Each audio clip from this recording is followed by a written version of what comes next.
It's 7. Give me 1 second. Hello, I'm here.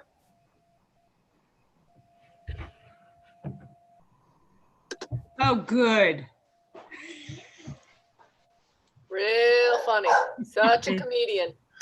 We're on YouTube, Perry.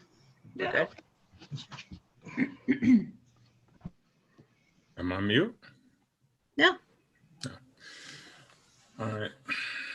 Just trying to get the, there we go.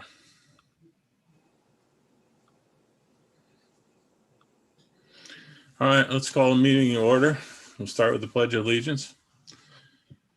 Pledge allegiance to the flag of the United States of America and to the republic for which it stands, one nation, under God, indivisible, with liberty and justice for all.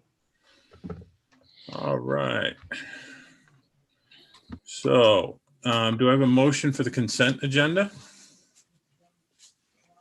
So moved. Do I have a second? I'll second. All right, any items, any discussion on any of the items, any items you want pulled?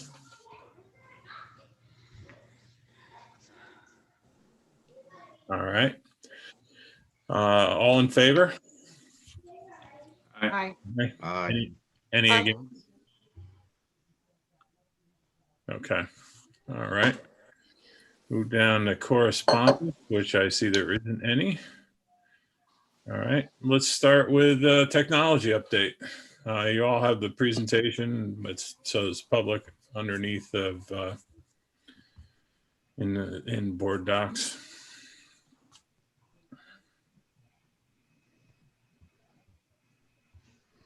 Okay, I guess that's me. I just need 1 second to get myself orchestrated here. Okay.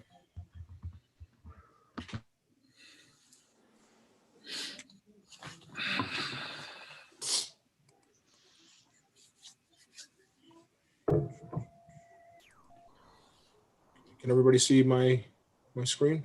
Yep. Yes. All right. Well, thanks for having me tonight. I will try to be descriptive but brief. I know we have a lot going on this evening. So I just want to share with everyone what we've been getting done with the technology department, what's kind of in progress, and where we're looking to go from here for the rest of the school year and beyond. So just to start the conversation, I want to share some numbers related to the tech department. So we're currently supporting hybrid and remote instruction for 850 students and 150 staff members with a team of 4. That's myself, our 2 technicians, and our educational instructional integrator. We have over 700 Chromebooks and 200 desktops and laptop computers currently deployed. In the last 6 months, we've done a number of things, including upgrading our video management system, which I've spoken about here at length. We've expanded the wireless internet at Elm Drive so that building used to have roughly 8 wireless access points. Now there are roughly 30 access points. There's 1 in every classroom. So we wanted to really bolster that. We've also doubled the district's broadband capacity, but we tripled Elm Drive's capacity in their connection to the main campus. So not only did we have a lack of access points at Elm, but there was also some bottlenecking of network traffic going in and out of that building. So we've opened that pipeline up very wide, and that took effect just this past week, and we're looking forward to seeing some really positive results of that work at Elm. We upgraded the firewall to handle all of this new traffic. We've increased we've augmented teacher workspaces. So you'll see if you walk around campus, you'll see teachers that have 2 monitors, 3 monitors, 2 monitors and a smart board. We've been really tailoring our instructional environments based on subject, based on building, based on grade level to help our teachers in their efforts in both remote and hybrid instruction. We've been providing teachers with ongoing support and training for new learning environments. Kirsten's done a great job of really targeting those specific software packages and subscriptions that lend themselves to supporting teacher efforts. We've a wealth of training information available and tools that we've provided to our staff over the last 6 months. So plans for 2021, right now we're in, we're going into the second half of the year. We're going to be finishing up some of our big projects. We are going to be responding to the IT audit. So as most of the board knows, but for anybody watching at home, The district has been undergoing a audit through the Office of the State Controller, and that audit was focused on instructional technology and information technology cybersecurity in the district. So we'll be preparing our response to that and our actions that'll be executed in response to the feedback we received from the audit. We're going to be reassembling the technology committee. So I'm going to talk a little bit about what that's going to look like, kind of taking the groundwork that was done over the last 4 years and rebuilding the tech committee to meet the current and what we anticipate to be our future needs. We're going to be exploring the implementation of an esports program. We mentioned that briefly last week. We had some really positive feedback, I think, from the board and our community. We shared some of that information with the MEF. So we're really excited to bring some competitive activities to our students who are really, I'd say, missing the lack of athletics and other extracurricular competitive events over the course of the current school year. And we're going to be revisiting the district's multi-year technology plan. That plan is going to include replacement cycles for hardware, for network infrastructure systems, for cybersecurity, and really just revisiting and trying to understand what the role of technology is going to be in instruction going forward. And I'll say that a big part of that mission is going to be examining, in a very broad sense, what do we think instruction is going to look like in a post-COVID environment? What's the role of instructional technology going to be in that environment? And if you ask me that question right now, I honestly don't know the answer. I think it's going to require a lot of collaboration with our building leaders, our instructional staff, our central admins. We're all going to have to pull together. And just like we did to figure out what remote and hybrid learning is going to look like, I feel like that mission is going to have to be revisited because we don't really know how the things that we've picked up along the way in the last year are going to permeate our future instructional plans and methods.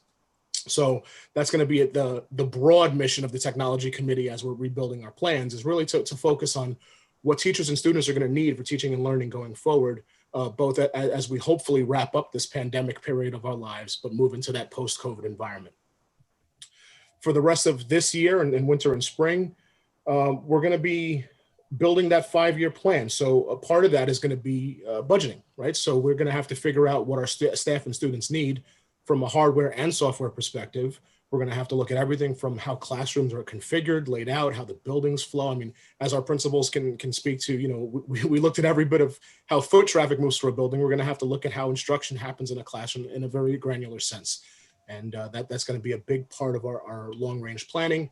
And that's going to inform our decision-making, because as we're looking at the acquisition of hardware, of instructional technology equipment, whether that's Chromebooks, tablets, PCs, the current needs, we would be remiss to assume that those current needs are going to perpetuate without evolving or changing, because as we look backwards 5 years, our needs have changed tremendously. And I would expect that the same thing would happen going forward 5 years. So we want to be create a plan that's a nimble plan.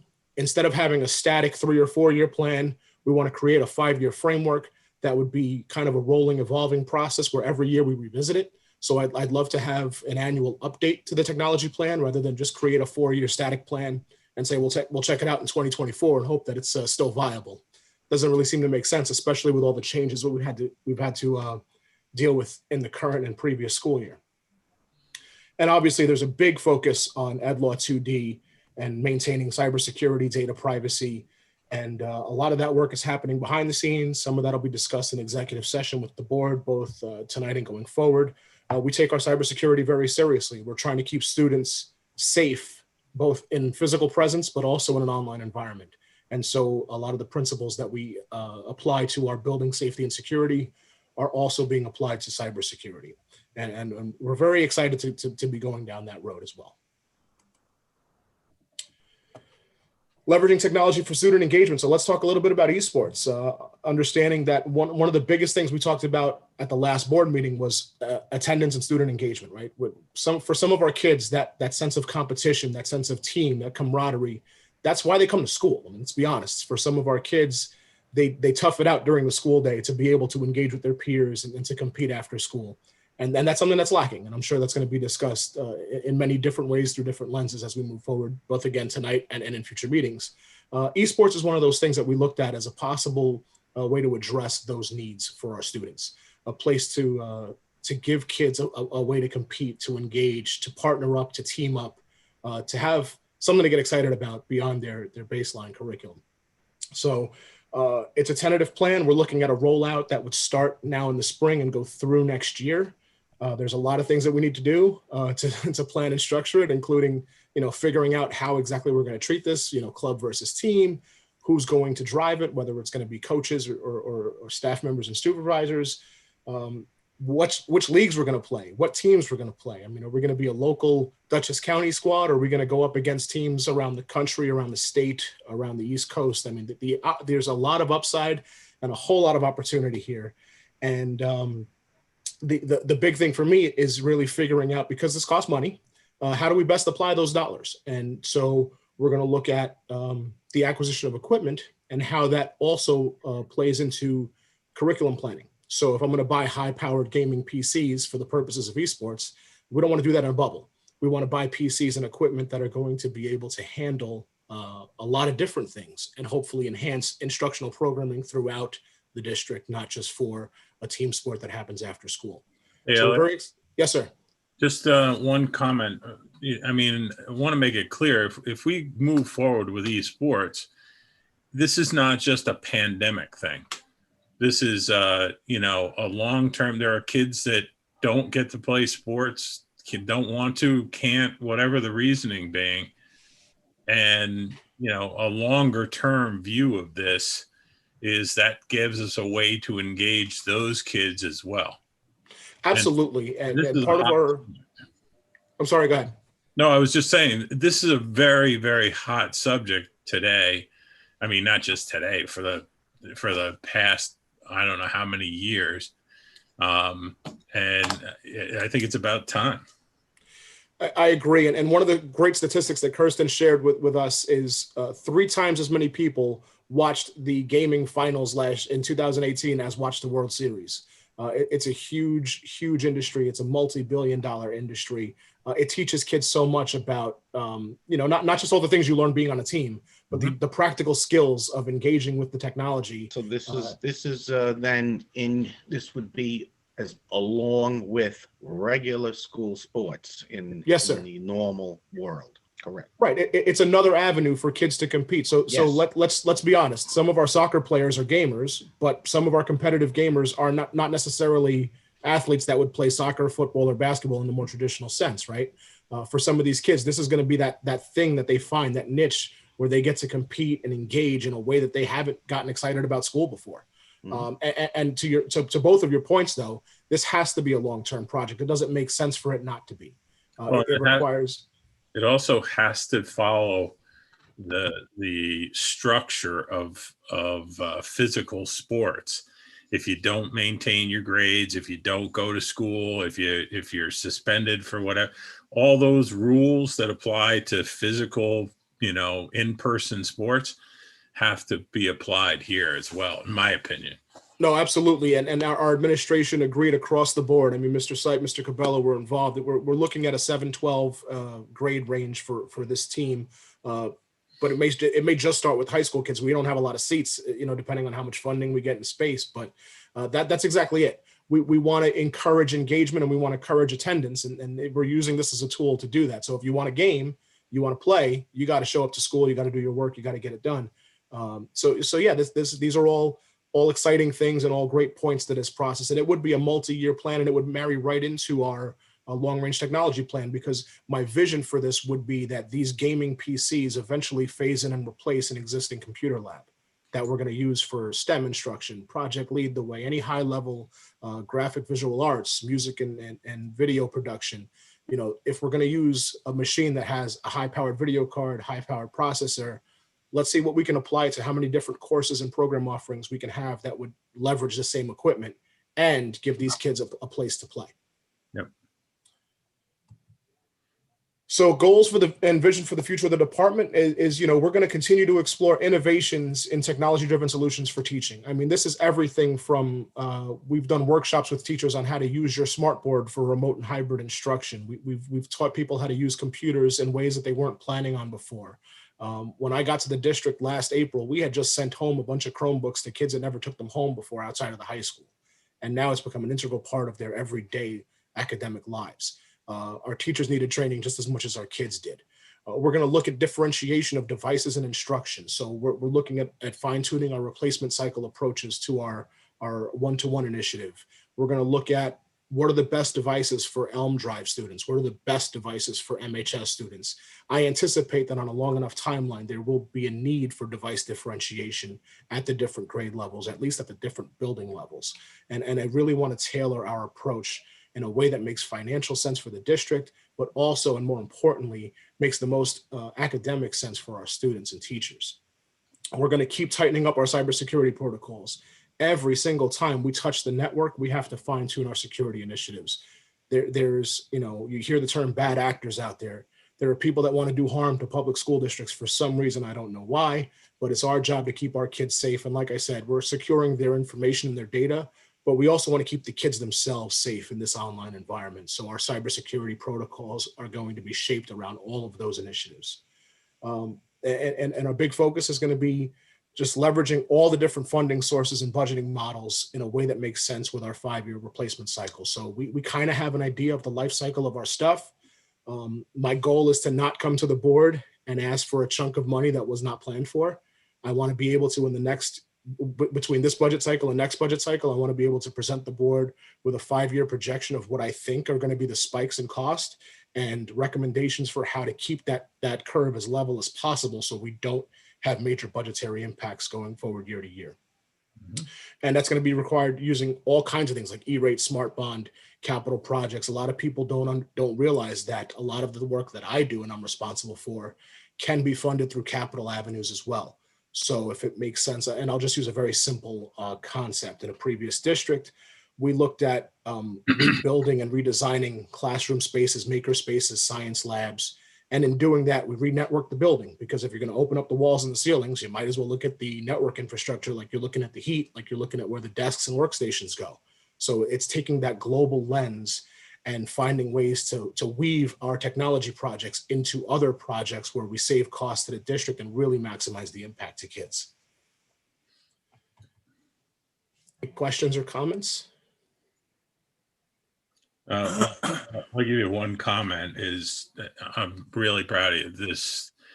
Getting this plan, getting a 5-year plan, getting it tied into not just, let's make it faster, let's make it, bigger, tying it into things that change the way education is delivered, changes the way what our students see at school, changes some of the discussion we can have around why stay at Millbrook.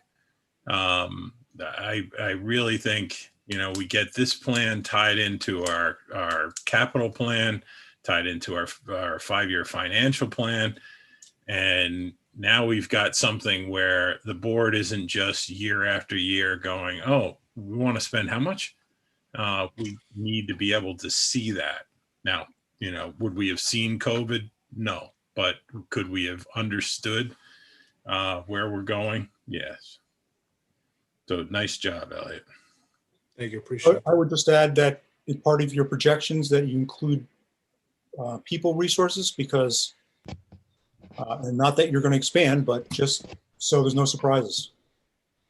Mm-hmm. I appreciate that. And that's honestly, that's something I should have highlighted really more specifically is, as we add load or as we add equipment or as we get more complicated, sometimes that precludes the need for extra people. Sometimes it requires the need for extra people, right? So it really depends on how we build and what we shape. But you're absolutely right. The human resource component is critical to this process as well. Right. And as we have continued declining enrollment. So there may be pressures on that, on not to expand too much on that, on these ends. Understood. Thank you, Elliot. It's an excellent presentation, and dream big. We want the best education possible for the biggest bang for the buck. But look, dream big, and then we'll worry about funding it. But we want our kids to get the best education possible. I appreciate that, sir. I think we're all a little bit competitive when it comes to that. So I looking around the admin team here, and I think we're okay with that. Elliot, great job. Thank you so much. Thank you, Claudia. Appreciate it. Very good. Very good. All right. Any other questions for Elliot? All right, let's see if I can get back here. Athletics. You guys want to, I'm not sure who's doing that presentation. Yeah, and I just want to mention that we have a number of questions from the community. And so hopefully the many questions will be answered throughout the presentation. And if they're not, we'll make sure that we address them. So, Elliot, I actually shared with you the athletic presentation. So if you wouldn't mind, thank I you. got it. Be right up.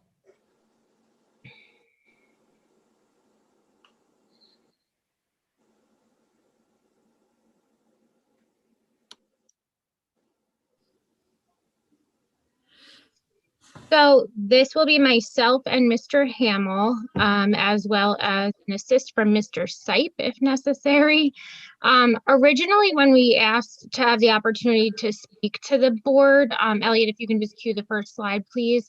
So when we originally asked for the opportunity to speak to the board, we requested the time with you because we were seeking approval for the fall 2 season, which was slated for a March 1st start date. So we were looking to start preparation for that on February 1st. That season is due to run from March 1st to April 18th. So that is a fall 2 season. And that was, with the understanding from Section 9, which is the section that we are part of, that would be subject to the approval of each individual school district. So even with section approval, that would still require, similar to the discussion we had just a bit ago about the winter track. This would be the same kind of discussion that we were anticipating having this evening. So one more slide, Elliot. This changed a little bit because now on Friday, Governor Cuomo actually announced that HighRisk Sports were a go in New York State. So this is, however, pending the approval of each county's Department of Health and also pending the approval of each local school district's Board of Education. So at this point tonight, this is a revised conversation that we need to have with some considerations, because instead of speaking about a February 1st preparation begin for a March 1st season, we're now here at January 26th discussing a HighRisk Sports approval for a February 1st beginning of a season. So basically the winter, which is the current conversation, is a high-risk sports season, which may begin on February 1st with the approval of number one, local health officials, so that's county-based, and also with each local school district approval. So for us, those high-risk sports for the winter season would be basketball, both for girls and boys, and cheerleading. Section 9 leadership has shown no interest of moving this winter season into fall 2, which would then mean that it would start March 1st. So as of right now, the timeline is to begin this on February 1st. So when is the Department of Health due to make their decision? We have no idea. We don't know. Actually, it's Mr. Hamill. They're actually talking about making a decision later this week, probably, I think Thursday. That's what the anticipation is. Not positive exactly what the decision will be or what it will entail, but I know Mark Molinaro had a Zoom meeting today, and I believe they came out with some positive implications, but determined that an official decision would be communicated later in the week. And what are they saying about testing? I mean, I know we haven't figured out what testing means, even, forgetting sports just in school. But, most of the pro sports and even a lot of the college sports, or Division I sports are test the players every day, test the players every other day. All right. Have they talked about testing you know, the basketball players, cheerleaders, you know, on a regular basis? Entry Can I plans. can I answer that, Perry? Sure. Al, are you on? Can you hear? Yes, sir. Go ahead. Yeah. So from what I understand, only Putnam County thus far has talked about, from what I've heard through other ADs, testing students on Mondays. If high risk basketball and high risk winter sports were to go on, and we all do understand that we still need the county executives and the Department of Health to sign off from Dutchess County, Westchester, Rockland, and Putnam on all of this. So we're not doing anything in Westchester until February 8th after the X and the Y to the formula are figured out. Cuomo did one thing. There's still two other pieces to go. And there's an interesting third piece that the CDC came out with today, that they want kids back in school, but not in close contact with athletics. So that's going to be interesting. That just came out after Cuomo's announcement last Friday. That just came out today from the CDC. So right now, everybody's thinking it's approved. It's not approved. It's approved at one level. Okay. So this was, very abrupt. We were anticipating the March 1st start to fall 2. Winter, this kind of came as a very sudden announcement. And we've had a lot of sort of soft deadlines that we're anticipating. Nothing definitive in terms of when we'll have some of these decisions. However, as you can tell, this is a very tight timeline. Elliot, can I have the next slide? Well, are they talking about actual travel sports, us going to, I don't know, Pine Plains and doing playoffs in Westchester? I mean, is it going back to normal? So it's going to be very different than normal. It's going to be within our sort of COVID region kind of thing. So we won't be traveling to all of the places we've typically traveled. It'll be a modified area that we would be competing against. There will be an attempt to keep it with more localized schools for the purposes of trying to contain any spread. But there will be competition between other schools, and the season will be very truncated. So it would be between February 1st and February 28th. So it's a very short season. And as of right now, we're not aware of any postseason play. Okay. Yeah, there is no plan for postseason play for the winter. And there is also no plan for postseason play for the fall too. Can I ask who manages? They're also having a waivers of physicals as well, again, for this season? Yes. So as long as, and this is with the approval of the chief medical officer for the district, as long as a child has had a physical in the 18-19 or 19-20 school year, they have to have the 30-day health questionnaire filled out.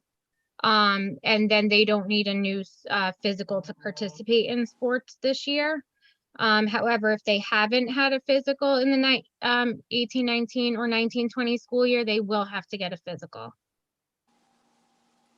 I have a question. So I understand the school will have to make decisions about when games go on and when people are sick and all that stuff. But from a section or county perspective, who decides when there's an issue that team shouldn't play? Who owns that?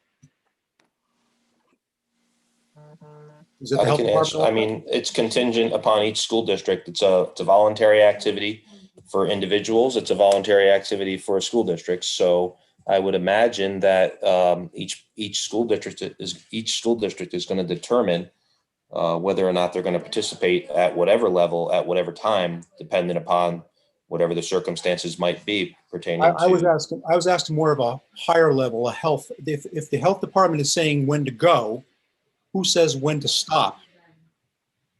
If there's any kind of thing, they're I would talking imagine about moving viruses coming in. as we've Yeah. all heard, strains. I would imagine that would be the health department or, Excuse me, the federal government mentioned I'm about sorry. that coming more toward March, so we may beat that one with this sport, but with these sports. But should something just get out of control, who would make that decision? Caroline, I would imagine that would be to the Department of Health within the county at first level, and then New York State Department of Health at the second level, or the governor's office. Yeah, I mean, I would imagine those that give us would have to take us away. Like, we can determine if Millbrook would participate, but then in terms of, anything beyond Millbrook, I would imagine that it would have to be a county decision from the Department of Health or, from the governor's office to make that decision. I don't know that it's been determined exactly who would do that, but when they shut it down, that came from like the statewide sweep, and it would have to be the same way it's being undone and things are opening up. I think that, that would be the same way that it would be shut down if it needed to be. No one's even thought that far ahead. And what happens with the kids that are remote? Do they just wait till the end of their remote day and then come in and play, or are they just going to be the go to school every day kids? I mean, what's our thoughts on that? Well, you Yeah. can't stop them from coming in, right, Carolyn? You can't just not. They have to be offered athletics if they want, even though they're virtual. Well, so we would have to make some decisions about whether we're going to practice in cohorts, which is going to make some team play very difficult for running plays and working as team sports because we're going to mix cohorts at game time anyway. So, these are the things that we would have to decide. So, here in factors to consider, we have a very short timeline. We have no county approval as of right now. Exactly what you're asking, Paul, like how would we deal with the students who are not on campus and how will they participate? They're going to need to get to campus on the days that are not their cohort days. And in terms of mask wearing considerations for athletics, much of that is for an as tolerated basis, whereas we have, the masks sort of all day with mask breaks, supervised mask breaks, so to speak. Mixing cohorts. We do have transportation that can be provided and will be provided to competitions, but it won't be able to go get students at home and bring them to school for practice. At this current point, there are very specific COVID requirements which will need to be followed for athletic competitions, not just for the student athletes, coaches, chaperones, but as well as spectators that may require additional staffing. And yes, this can all be arranged, but again, we have a very short timeline, not much lead time till this February 1st date. And from what I gather, Section 9 will be meeting on Thursday evening and expecting, schools to sort of declare whether or not they'll be participating this season. And all of these students, our student athletes, will be subject to the academic eligibility clearance as well. It kind of amazes me, though. I mean, I'd love to see them playing sports, but everywhere you go, it's stay 6 feet apart, stay 6 feet apart, especially when you're indoors, stay 6 feet apart. And then we're going to play basketball inside, and you can't play basketball 6 feet apart. I mean, No. it's going to be kind of a silly game, but I mean, there's some town leagues that my daughter plays like a basketball thing. Mhm. So they just limit the number of people in there. There's no spectators, no parents and stuff. But I guess it's kind of like if you want your child to go do it, that's your decision. yeah. So the whole thing doesn't make sense. You have to stand on line to go in an airplane. You have to social distance, but as soon as you get on the plane, you're in there 3 in a row. You're in there just in herds again. So it doesn't make any sense whatsoever. No, I mean, they were just talking this weekend about how the NFL has been basically the players are tested every day. And, we're not even testing these kids unless they show symptoms. I don't know. It's But aren't those the adults? The adults are the ones that are getting tested. The children are not getting tested because the children don't seem to be the ones on all the studies and tests that we have seen, that it's the children aren't the carriers. It's really the adults. I mean, look at the football game the other night. Look at how many people were there. Come on. Yeah, well, there's still, I mean, the whole thing is just very bizarre. Especially the fact that he comes out of nowhere and says, "Oh, now you can do it. You got a week to figure it out." You gotta love the guidance we get out of Albany. Well, the challenge is that you start basketball typically in the second week of November. So we're now in the third week of January, like you said, Perry, and the timing of it. But, you know, Caroline and Al, I got to say, you guys put together a great amount of bullets and detail, you know, and, you know, I know we didn't do fall sports, correct? Well, so the fall season is due to start in March. No, I know that's fall season too, but for this past fall, we didn't do anything in our district, correct? No. Yeah.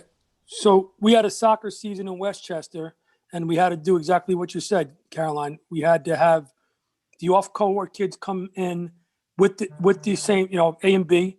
They had to be screened. So if they didn't go into school that, they'd have to bring in their medical clearance form.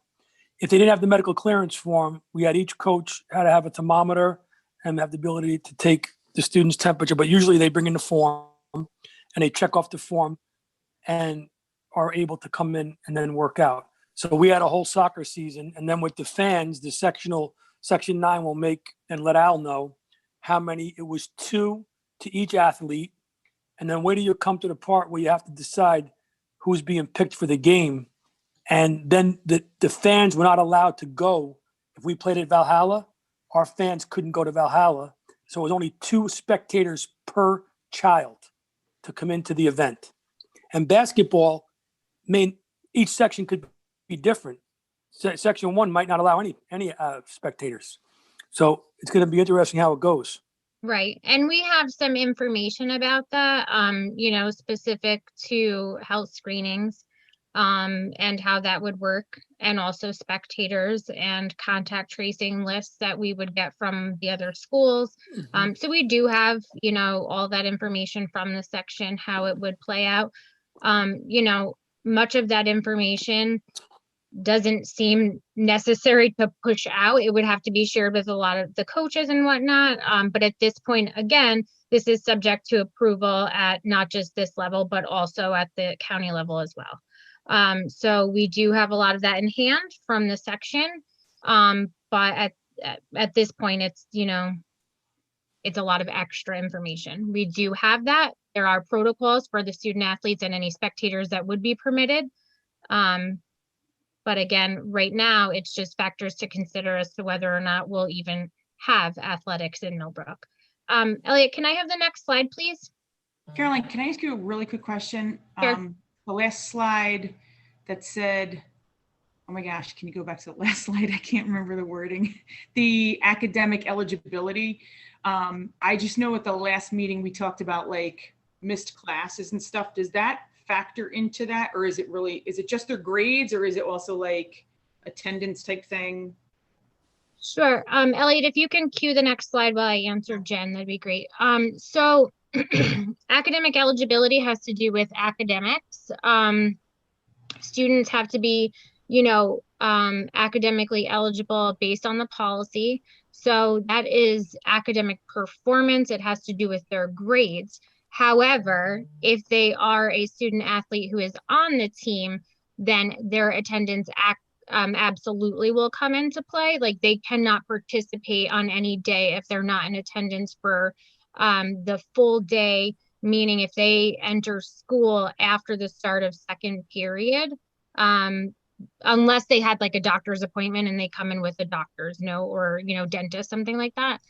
They're not permitted to participate, even if it's practice. What is it? What about attending each class? Sorry, Jen. What about attending each class? Just not attendance for the day, but each class. That's also part of that. Yeah, of course. So if they leave early, they can't participate. If they, you know, skip a class or something like that, they can't participate.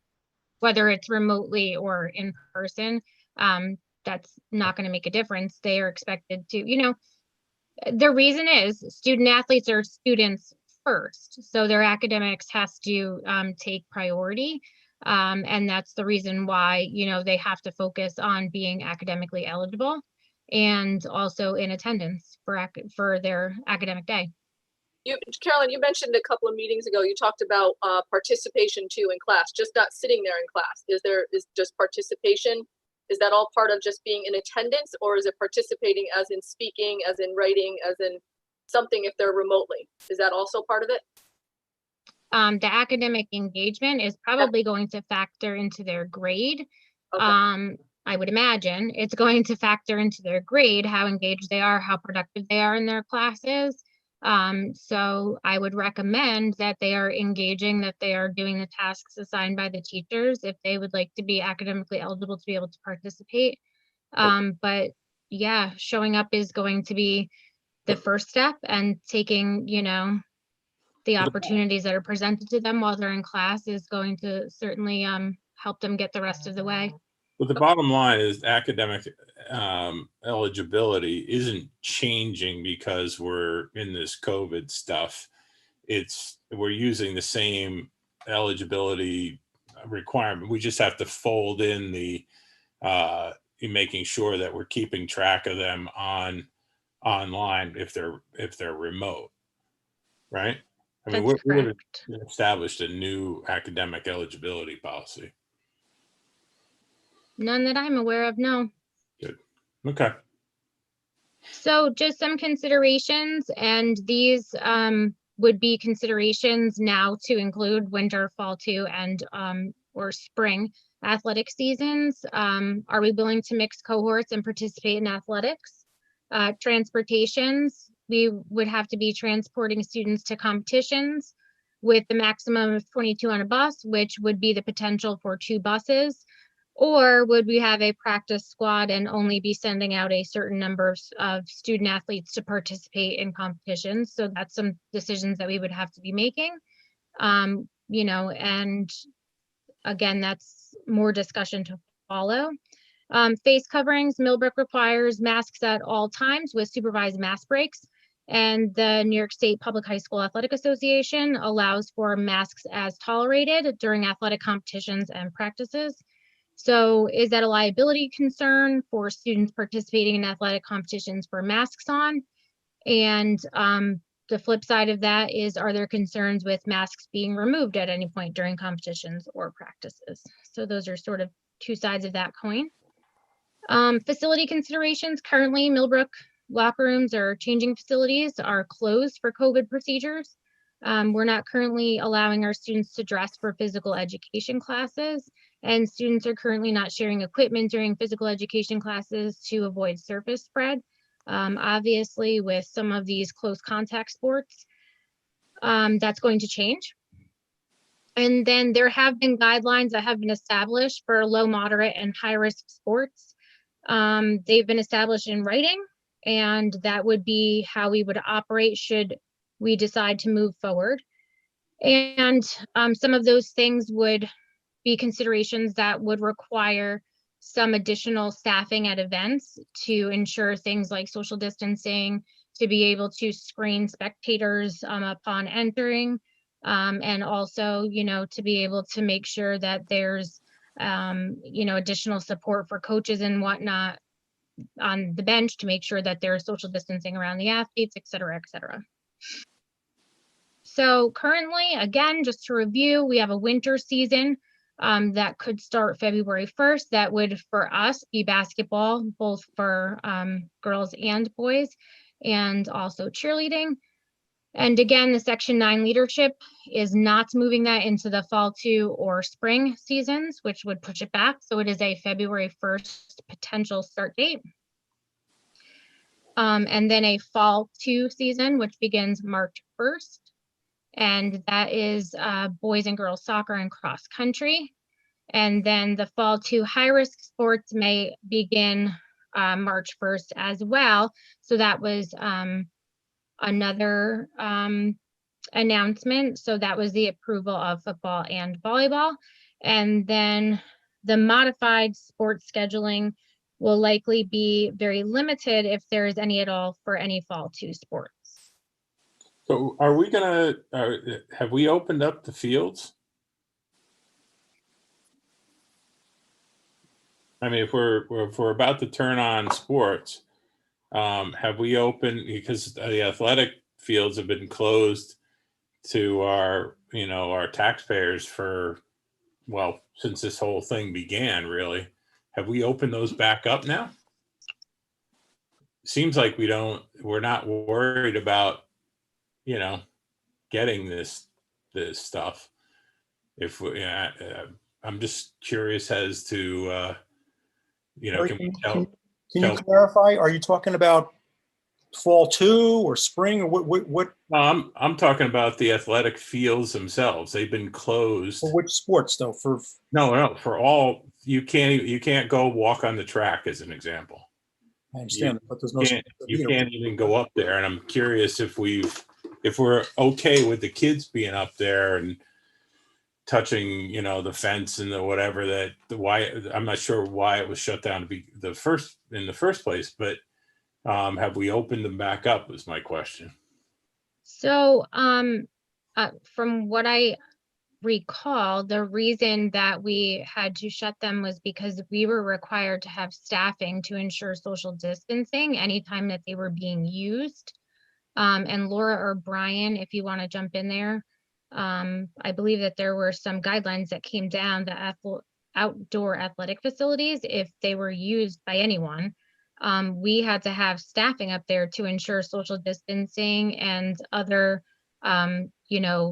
Right. procedures to prevent the spread of COVID. But if they're going to play football up on the fields, and there's no way to social distance and play football, can we open the fields back up because people have missed having those things open. If nobody sort of cares anymore about social distancing on the fields or even in the gym, is there a reason we couldn't open those back up? I mean, it seems odd that we would have to still provide staffing to make sure people walking on the track remain 6 feet apart, but we can play football, with 20 kids or 22 kids basically bouncing around. Right. So some of this is counterintuitive to some of the guidelines that still exist for academics as well. So we still have to have students maintain, 12 feet of distance for certain activities where they increase respiration. But these are the current opportunities that we have for our student athletes. And, we're here to present the facts of what we have available to us and make a decision as a community whether or not we're going to go forward and do that. No, my question was more, do we know whether some of these, have they, it seems odd that they relax some, but then there's other regulations that are in direct conflict with that. It does seem odd. It doesn't surprise me. It just seems odd. All right. So then the spring 2021 season will begin on April 19th, and that's for low and moderate risk sports. So that would be our baseball, softball, girls and boys track and field, and girls and boys, girls lacrosse and boys golf.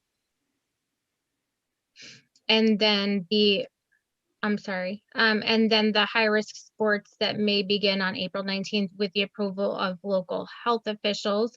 So this is pending approval would be boys lacrosse because that is a contact sport. And then Section 9 is currently planning to run a modified sports schedule for districts interested in participating at that level. So girls lacrosse is not a contact sport and boys lacrosse is. That's interesting. Yeah. Wow. Amazing. So are there any clarifying questions that we can answer for you before we determine the intention to participate or not in winter, fall, or spring for the Millbrook athletic competitions. Do we feel, I'm sorry, does the administration feel they can support a board approval of this?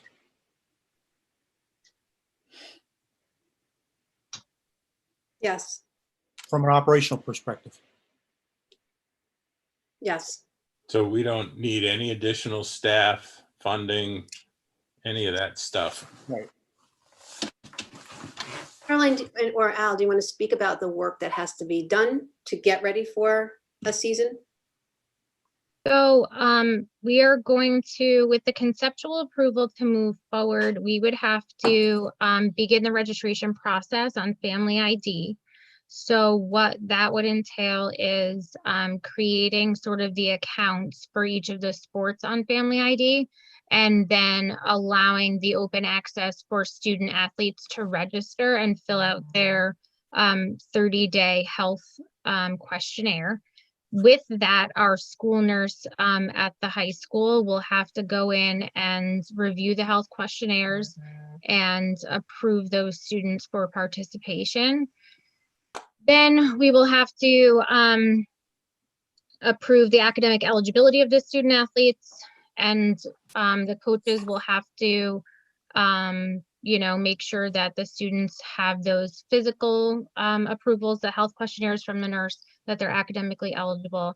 And then like a normal sports season would start selecting a team, however that will look this year.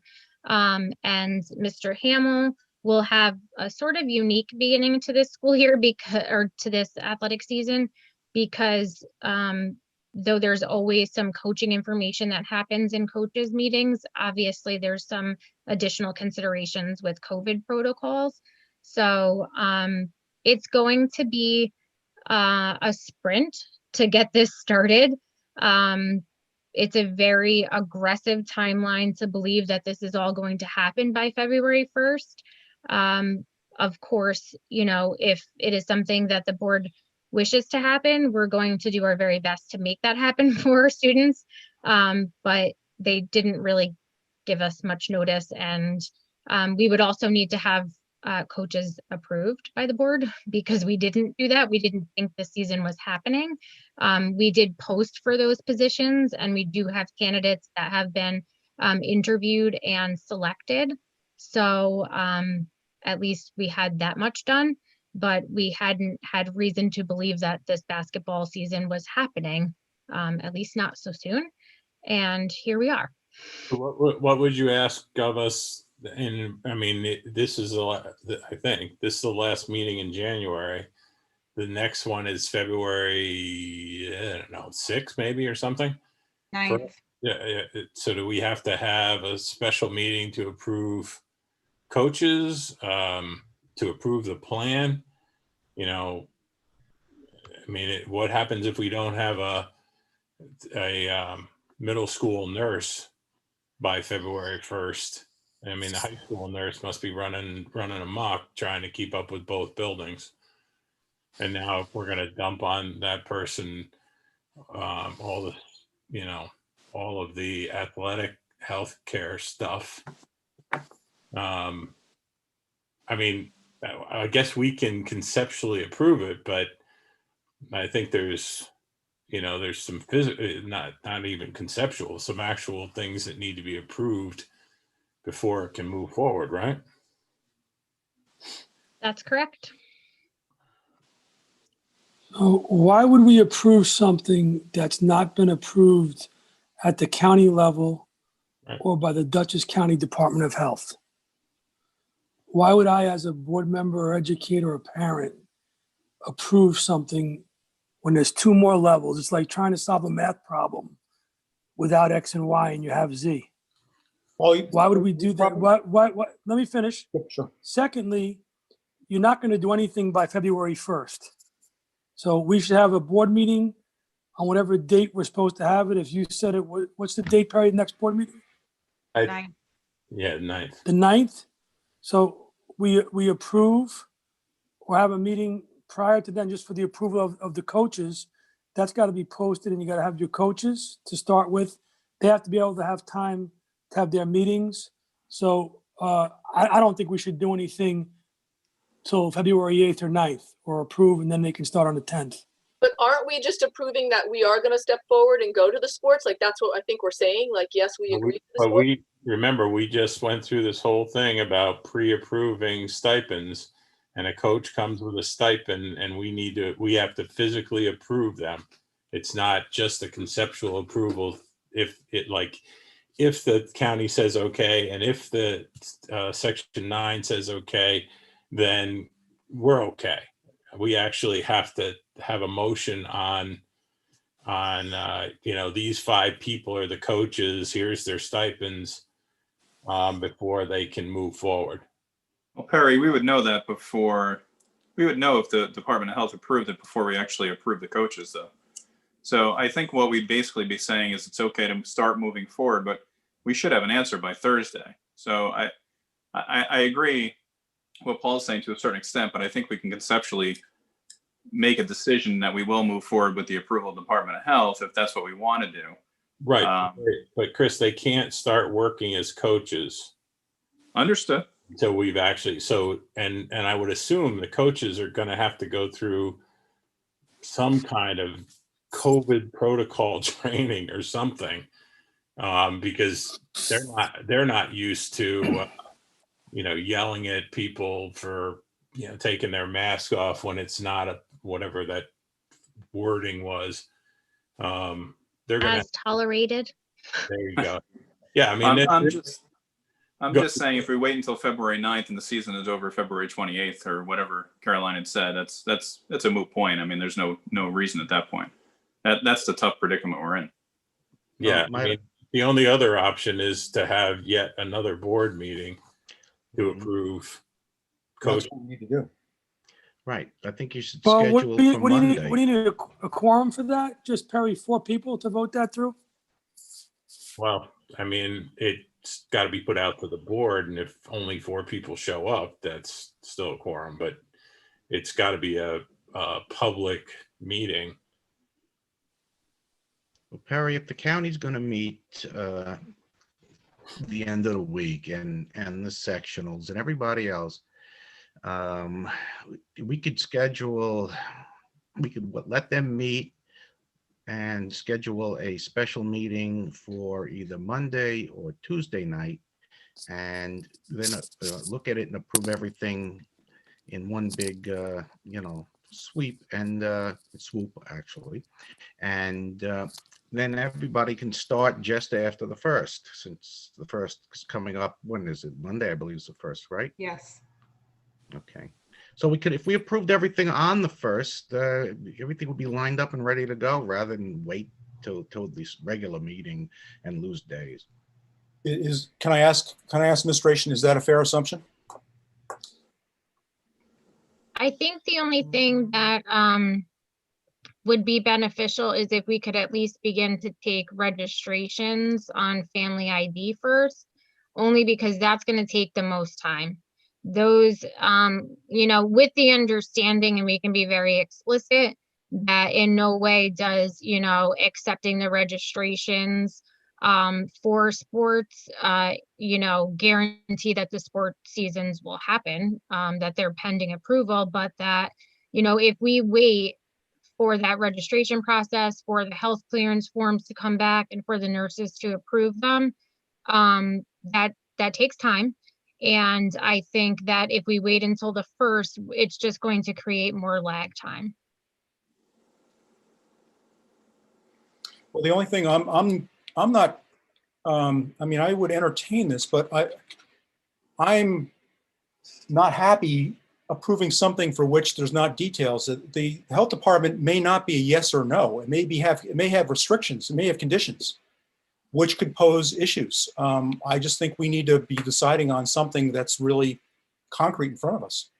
Or we put the concrete on it ourselves, maybe, John, and say, assuming, or assuming that the health department approves as is, and Division 9 approves as is, and the state doesn't change any of their guidance between now and tomorrow, and just put a whole bunch of these caveats on, then you have our conceptual approval. I mean, even the conceptual approval is sort of, that doesn't mean when we finally hear the facts, we don't shut it down too. Well, why don't we just say that? Why can't we just authorize the gathering of all the information, and then once we hear it, we can move forward? I don't understand why we can't collect the paperwork, have the nurses do what they need to know, but just make sure that the students understand that if the Department of Health says no, then they say no, and unfortunately we can't go forward. But yeah, that's why I just, I mean, that, if we put enough of these, if this and if that and if this on a conceptual approval, I'm not exactly sure what we're conceptually approving, but honestly, it's going to come down to the parents are going to have to make a decision whether, no matter what the health department says, no matter what Division 9 says, the parent's going to have to say, I'm okay with putting my kid in the middle of that, or I'm not. And Perry, I don't know if it's helpful or not, but Friday at 3:00, we're going to have a meeting at which a facilities meeting at which 3 board members will be there. So that might be an opportunity to gain a quorum if that's what the board felt was needed. That's Friday at 3:00. Yeah, we'd have to. There's nowhere else I'd rather be on Friday at 3 than doing that, but we'll do it. Well, Brian, I think it's a good idea, Brian. That's a good idea. But we'd have to then have because we don't want to end up making the subcommittee meeting, a full meeting. So either we'd have to have a subcommittee meeting and then adjourn that and then start it. We can figure it out. But the question right now is, do we conceptually approve, assuming that nothing changes in the requirements that they've put on us and that they're putting on our athletes? Are we okay with conceptually approving our group to move forward? So I'll Harry, go. I don't even think we need to have conceptual approval. Obviously, we all feel, yes, we should, I assume, all right? But let's not even go there. Administration can start doing all this collecting on their own. You can post this meeting for, say, 4 or 4:30 Friday afternoon, since you do have to post it to be a public meeting ahead of time. You can't just, and that's all assuming all the material, that all these decisions are in from the powers that be. Administration on their own volition can start putting this together without us giving them direction to. Yeah, I think I think the administration is asking us to. Well, I don't think they want to do the work if we're going to plan on voting it down, which is understood. I don't think it sounds like we're going to vote No, it it down. doesn't. But okay. So Chris, what do you think? No, I'm okay with it. Jen? I vote yes. Thumbs up. Howard? I'm all for it. Claudia? 100%, please move John? forward.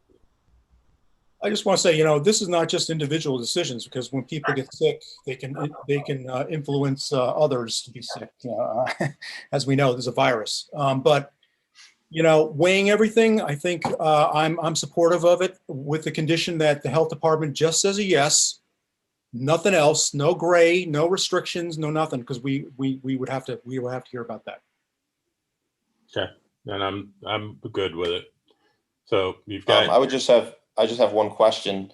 Are we talking that we'll move forward with boys and girls basketball, potentially cheerleading? I know we canceled our winter track and field season for the indoor season. I just want to have some clarity. Boys and girls varsity, JV. What about the modified level, and then also cheerleading? Just so I have clarity as to how we're going to move forward. I took it as we approved it as presented. So I thought modified was on a separate tier. I mean, you can, in Caroline's presentation. I mean. So with the section, modified is really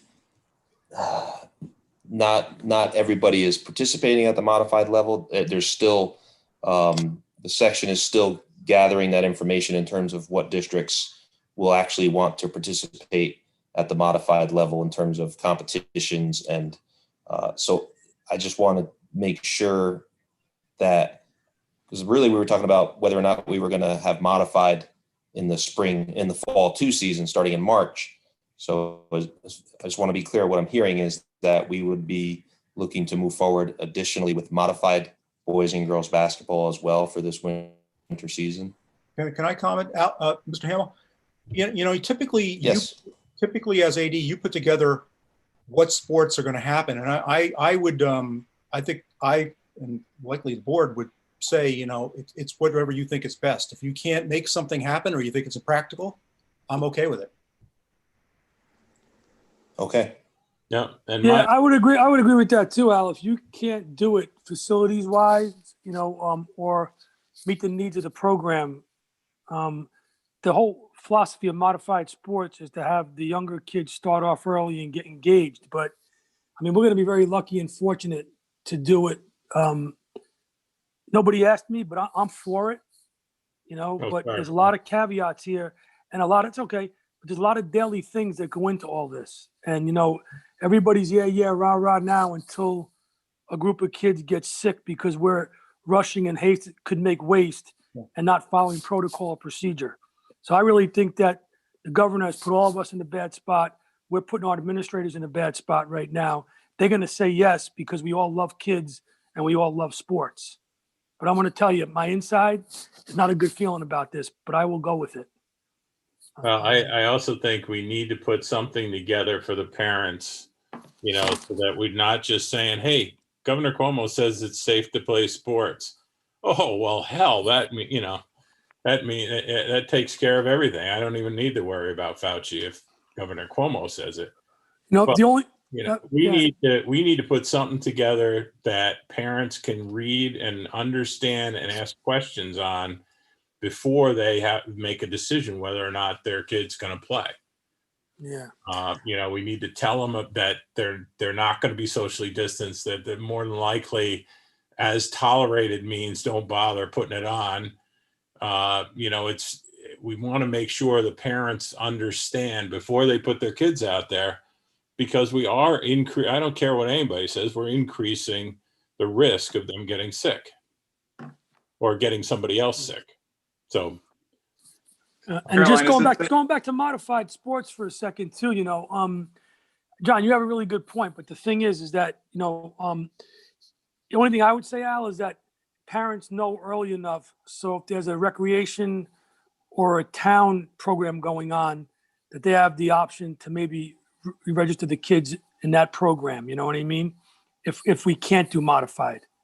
Yeah, it may be a moot point because not many of the surrounding districts within our section are looking to participate at the modified level for the winter, especially, and some are even not going to participate in the modified level in the fall 2 season. Yeah, that could be your answer right there. That's what I'm saying. If you think it's viable to do it, both with completing a schedule, putting a schedule together, or having the use of facilities, whatever your limitations may be, that rests with you because you'll be able to do it or not. Okay, that's fine. Yep. Thank you. It comes down to resources, energy. Al, if you could make something, I think people would understand if you can't get to that level to put it together because you got to concentrate on other things. So. If there's enough students that want to play the modified level, do we have to necessarily go and play other schools? Can't they keep it amongst Millbrook and they can play amongst themselves? At least it's getting the kids out and doing things. You call that intra or intramurals. I never remember which one, but yeah, like it's a real sport. Why not? So there hasn't been very much discussion at all about the winter because this was so sudden. And I think that the understanding was that we were going to shoot for varsity and JV for the winter sports, meaning mainly basketball for us.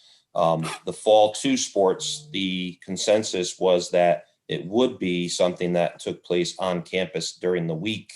And then the possibility of having Saturday scrimmages or competitions amongst neighbors at the modified level was something that the section was floating about, doing a schedule for modified on Saturdays because of the lack of busing, the lack of referees, and a lot of different implications. They talked about, doing that, the kids would be doing activity during the week on campus only. And then the possibility of, if a district chose to, we could play outside competition on Saturdays for the fall 2 season. So Al, do you feel like you can get, because I'm going to call for a motion to modify our calendar to put a Friday 4 o'clock board meeting.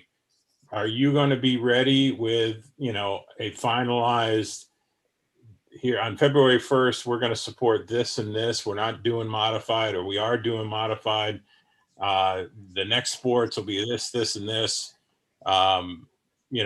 Here's the coaches and the stipends that we want that, each one would get. Are you going to have that ready for Friday at 5 or 4? Yeah, we can do that. We can do that because everything's pretty much been lined up. We've had the time to make sure that the coaches are on board and willing to do so. Just be a matter of working with Caroline and Brian on those particular details that you're referring to, like what the stipends would be, and then getting the coaches, all the paperwork filled out for them to be, approved by the board. Okay, so no, it's doable. We can make this work. I want to make it work, and if whatever it takes, we'll get it done. Okay, so 2 things. So you've got your conceptual approval, at least, for whatever it's worth.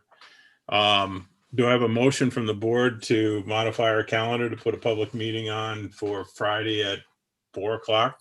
Harry, wait, So moved. I have one more thing to say. Hold on a second. This goes to Caroline, Laura, Brian, and Al. When you guys go and send all this information out to the parents, can you please make sure it's posted on the website? Emails go out. Just make sure, and then obviously announce it in the schools, but just make sure that all the avenues are hit for these kids. I don't want anybody that a parent or a student wants to play a sport and for some reason it slipped through the cracks. Whatever you can do, announce it in the morning, on morning announcements, teachers announcements, like I said, the website and emails. And I would like to be, as a board member, to be included in any of the correspondence that you send out to the parent, please. Okay. So Paul, you made a motion? Yeah, so moved. Yep, for the meeting. Third, second. I'll second. Any discussion? All right, all in favor? Aye. Aye. Any against? All right, Cheryl, we'll now need to get a meeting for 4 o'clock on Friday. I just want to say thank you to Caroline and Al and Laura, Brian, Elliot, the whole administrative team, the principals, everybody getting this together and really willing to do this for the kids. Because I'll tell you, it's a lot in a short time. I'm proud of you guys. Thank you. Yes, thank you, Al. Thanks, Caroline. Thanks, Brian and Laura. Thank you. Thank you, guys. Thank you. Yeah. Thanks. All right. The budget update. So good evening, everybody.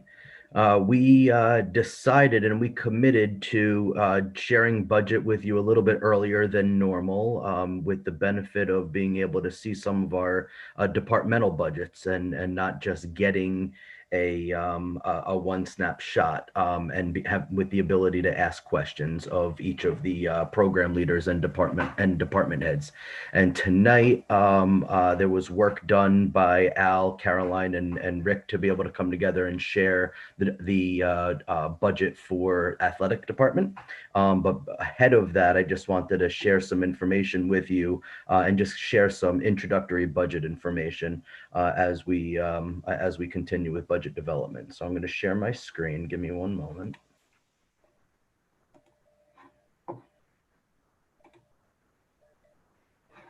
So Brian, in this budget, is it based on us meeting those staffing levels that you guys showed us a few months ago? Or is this more, we're going to make it work with what we have today? because we never really even got the staffing we were looking for AABB. Now we're adding another day. We're talking about adding testing.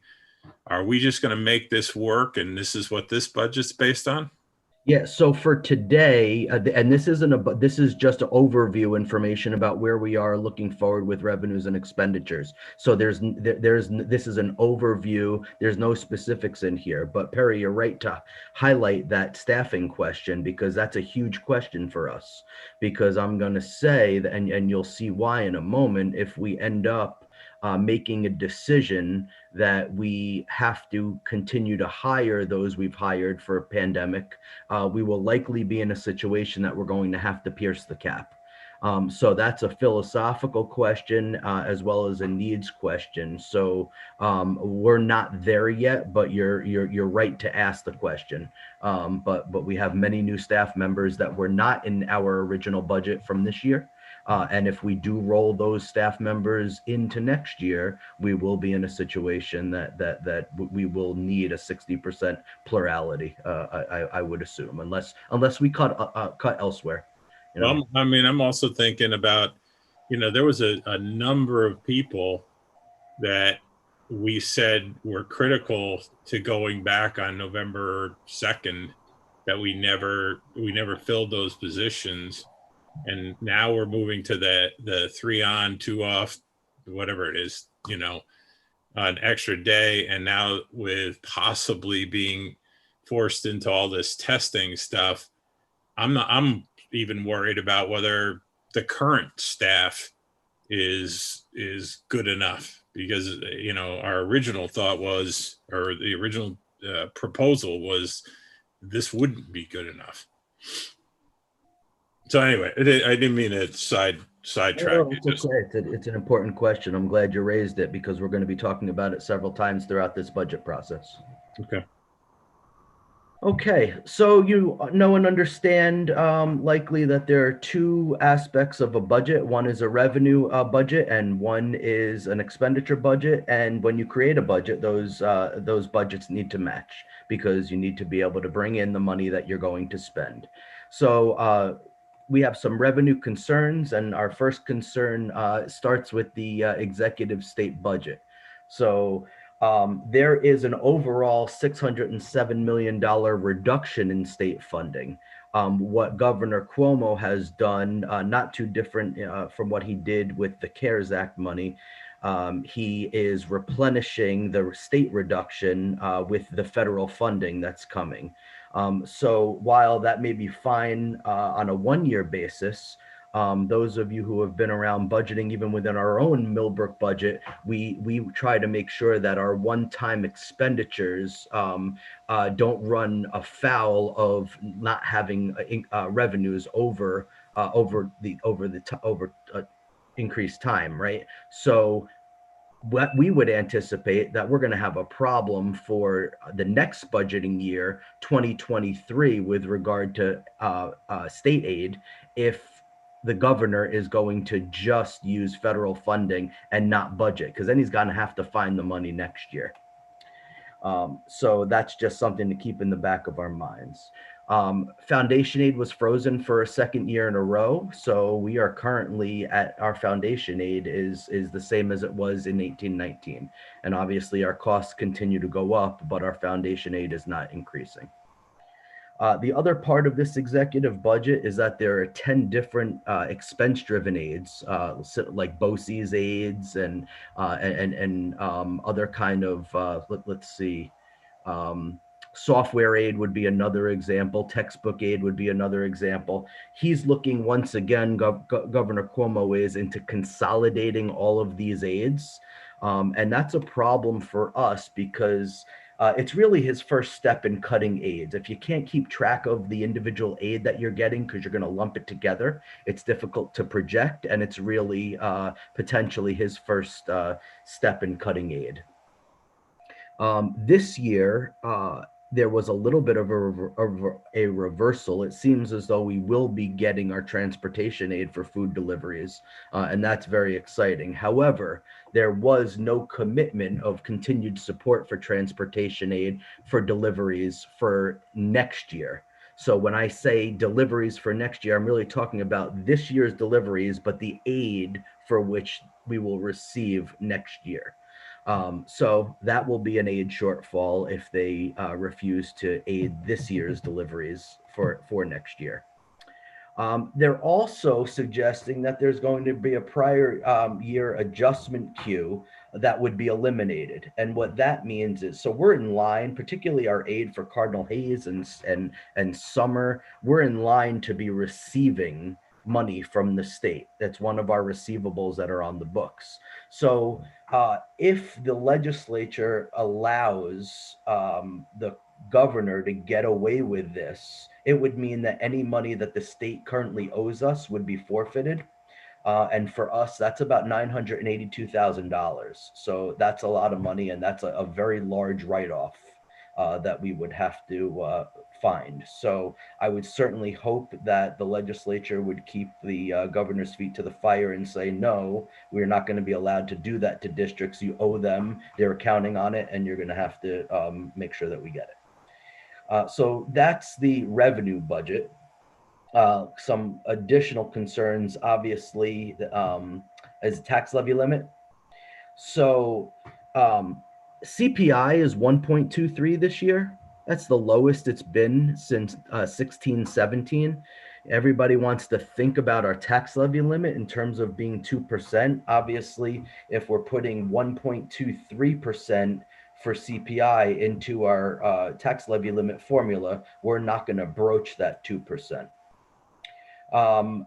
Unfortunately for us, Millbrook has the smallest tax-based growth factor in the county. So you may remember that the tax-based growth factor is some calculation that the state comes up in terms of increased basically brick and mortar in the within our catchment area, and ours happens to be the lowest in the county. So that doesn't bode well for the ability to raise money. Our preliminary tax cap calculation, you'll note that you'll have to see that calculation by March 1st. And that's when we review it with you. I've done a preliminary calculation, and right now our tax levy limit is 1.35%. And what that means is we're only allowed to raise about $340,000 in new money. So if we even think about going back to Perry's question, the number of new hires that we've had, we've already well eclipsed that dollar amount with salary and benefits. So without the ability to, without the ability to raise, my back button isn't working. Let's see. No. In any case, without the ability to raise more money, we're at about a 1.1% budget to budget. So that's a problem for us. We're going to have to either find new revenues, which obviously is going to be challenging to do, or we're going to have to think about a reduction in expenditures elsewhere. So that's the revenue side. On the expenditure side, before I get to the expenditures, any questions on revenues? So when do you think all this, not sure what the state's going to do, will get resolved? Are we talking, before the budget vote? I mean, I would hope so, but, or is this going to be a September? Yeah, I would hope so. So there has been some recent good news, and I would say that they're coming off of some of the state aid cuts, and they're talking about it publicly, which is interesting. So we may get news sooner than later, and we should be hearing in March about the legislative budget, and it really just depends on how the negotiations go with the three men and women in the room, as they call it. So we just have to see, but we should have it before budget adoption. And that's the hope, and we would hope to be able to have just more information going into it. So the more state aid, we always get more aid by the legislature than we do from the executive, and it's a little bit of a dance and it's a little bit of a game, but we generally get more money from the legislature. So we just have to wait and see. But typically, what we'll do is we'll put together an expenditure Are you guys package. still there? Can you hear me? Oh, no, now I can hear you. Okay. Typically, what we'll do is we'll put together an expenditure package, and then we would have recommendations about what we would do with the additional aid if it were true that we got more aid from the legislative budget than we did from the executive budget. Okay. So on the expenditure side, it's what I'm referring to as a mixed bag. So our transportation contract, you'll recall that we renewed for 3 years. So our renewal is locked in. And the benefit about that is our first student would not be able to levy an increase higher than the CPI for transportation. So those numbers aren't in yet because it's on a calendar year. But when that gets in, we wouldn't have to renegotiate price. It would just be a straight increase of whatever the CPI for transportation is. So healthcare could be good news. So at our last DHIC meeting, and that's DHIC, for those of you who don't remember, that's our health insurance consortium, where I would say 4/5 of our teachers and staff get their health care from Empire. So we're looking probably at a renewal that's going to be around 1%, I'm imagining. And that's just because we've had incredible claims. There's been or incredible reduction in claims. There's some thought that that's due to the pandemic and people not doing anything that's elective. But over the past the past 2 years, we've had excellent claims experience. So we're hoping for a 1% at most. So that's going to be helpful, and we're going to need that savings. So on the labor side, really unknown. So we're currently, it's a negotiations year for our largest unit, the Teachers Association. We're going to be negotiating this year. Their contract is up. You'll remember that last year, we just rolled over their contract with a couple of agreements, and we'll have to see where we are with regard to labor in that way. We do, as you know, have several retirements, so we'll get some breakage there, but it's not as much as we often think. So people think, oh, if you're leaving a teacher a teacher's leaving who's making 125,000 and you're hiring somebody for 70, that's a big chunk of change. And while that's true, we also can't forget that we're carrying 2 additional health insurance packages, one for the retiree and one for the replacement. So it's helpful, but not quite as much as we would think. Our budget, that 1.35% of our tax levy limit, that includes an assumption that we're going to continue to do $275,000 worth of capital improvements. And we've done that over, I'm going to say maybe the past 5 years. We've been able to make a lot of good inroads to some capital improvements on the short-term basis. We still have a long-term plan that we need to embark upon. But right now, we're going to assume that it's going to be our recommendation to continue with another $275,000 worth of capital improvements, and amongst the largest of our agenda items for our facilities meeting on Friday will be to talk about what we want that $175,000 project to look like for a recommendation for the board. So that's obviously a large expenditure that you should have in the back of your mind. Brian, why would we want to continue with that amount of capital improvements if we need to pierce the cap? Yeah, so that's going to be a question that the board is definitely going to want to entertain. That's an important one. So there are a lot of implications about that. Maybe it would be true that we would want to use some of our capital reserve to be able to do it and take that as a revenue. If we did, then that would be another proposal that we would have to put in front of the voters for a referendum. So, however, we should just keep in the back of our mind your important question, Howard. If we choose not to do that, our tax levy limit will be much lower by the amount of 275,000. So you'll see shortly that we're going to be able to raise about it was about $350,000. Actually, we talked about it already. If that 275,000 comes off, our tax levy limit is going to be about $75,000, and that's all we would be able to raise. So it's a little bit of with the way that we have to do our calculation. It's a little bit of a shell game in that way, and I don't mean that in a disrespectful or even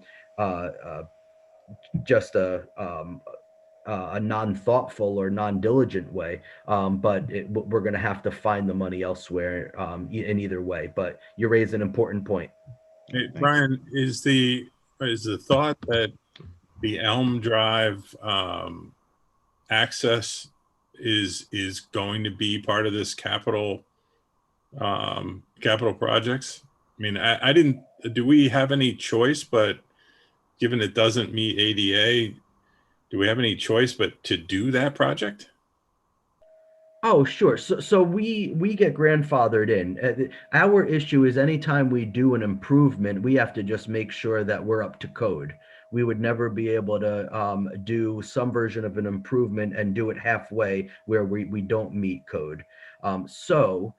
In the middle school in Alden Place, we did the vestibule project. So we have the secure vestibule, and there's been an expression of and a thought that we would want to be able to continue that in each of our buildings for the safety of our kids. So the next look that we did was Elm Drive.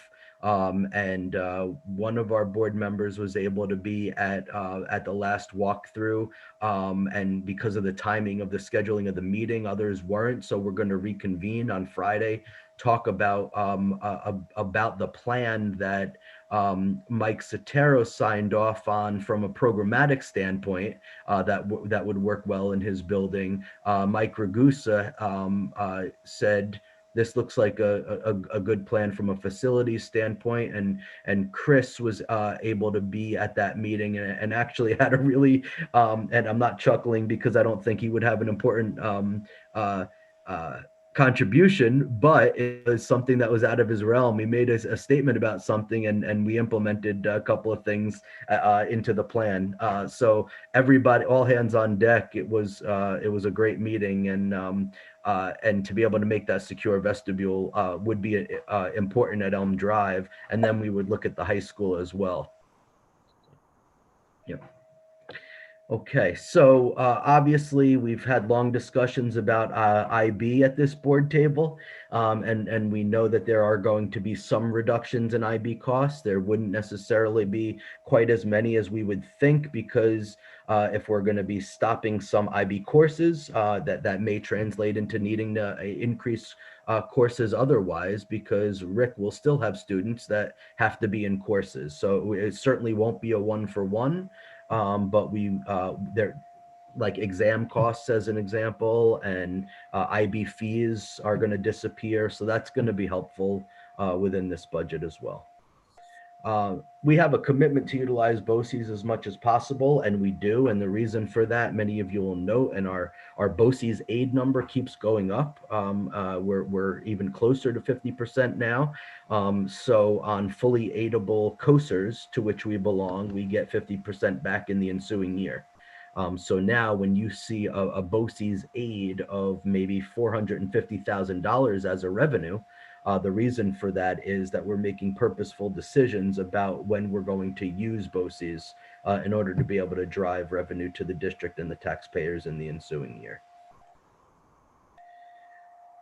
And Perry, this is your question. So what are we doing? Are we keeping our pandemic levels of staffing? And if so, it's going to be an expenditure that we're going to have to deal with.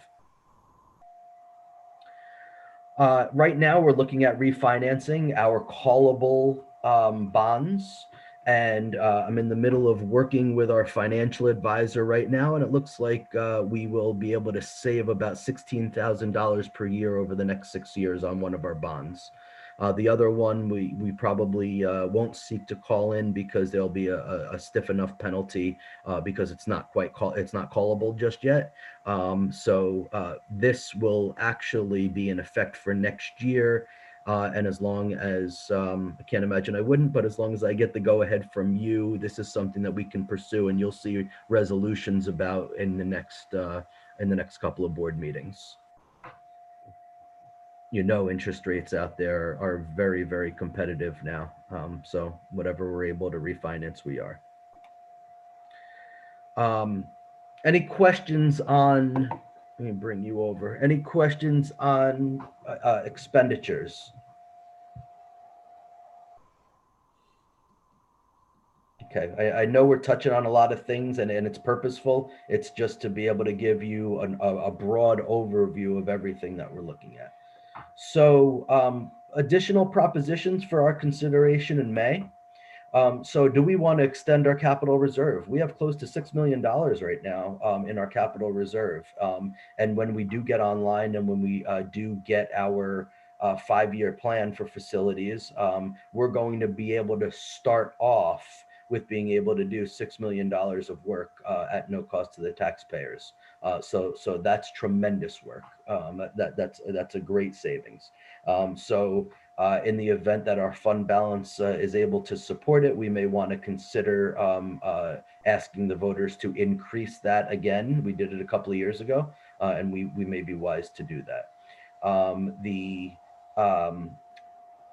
Elliot raised the possibility, and you might have, if you tuned in carefully, you might have heard him talk about it today, just in terms of a funding source. Do we want to consider a technology reserve, a technology facilities reserve? So we know that we're going to have long-term planning. Is this the way that we're going to want to fund our infrastructure for years ahead? And then this way we don't have to bury it inside of a budget because we're going to create a reserve for it. That's something, another conversation that we want to have moving forward. And that might be a great funding source. And then of course, and I didn't put it here, but Howard's important point this evening about, well, do we want to ask our voters to expend some of our capital reserve in favor of for that $275,000 project? So that's where we're at in terms of just a quick, not so quick overview of budget for this year. Any questions? So if we asked all of our staff to basically do a bottoms up, I mean, in a lot of places, budgets are kind of like, well, I had 600 grand last year, so I should have 620 grand this year because, I need more. And I don't mean like the total budget. I mean, department by department. Are we asking our, call them departments, to go through and bottom up budget for next year so that we can really see what's needed versus, I always get that, so I'll get it again? Yeah, so it's funny that you should say that, and I'm getting a message that my internet is unstable. So if I'm shaky, let me know.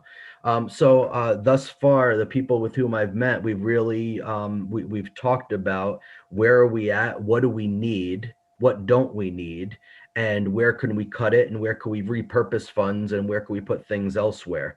So you'll even see in Mike's budget when he does his presentation about it, we don't need a new truck.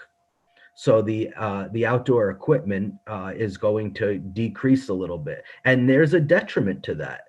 And the detriment to that is when you do need it, you have to find it. But we're making a commitment to say that we're not in times right now that if we don't need it, that we're able to ask for it. So where there's an increase, it's because we'll need it, but we're looking to find the decreases too. And Al has worked in his budget to do the same. And we've also identified some areas of really where we've gained ground and don't want to lose it, but we kind of put it off on the side and say, you know what, in a worst case scenario, where do we want to be able to be? And you know, and I'll be frank in sharing the so our technology integration specialist, we added that position because we needed that position. We needed that position before COVID hit. And in the middle of a pandemic, when we have half of our kids learning from home, we need teachers we have teachers who need support, and they should need support. That's something that if in the worst case scenario, we may have to consider, you know, coming to the board and saying, you know what, we don't think that we should be renewing this. That would be in a worst case scenario. But that's one of those categories where, you know, we're being very careful and very meaningful about thinking about what we need and what we don't and what we may have to put off. So you'll see that more within our conversations throughout this budgeting process. And the same thing goes. I mean, I'm sure the plan's going to be, you know, first it's 3 days a week, then it's hopefully 5 days a week. And that doesn't relieve a lot of the monitoring positions, the stuff that's, you know, you got to have all these people keeping people 6 feet apart, all that good stuff.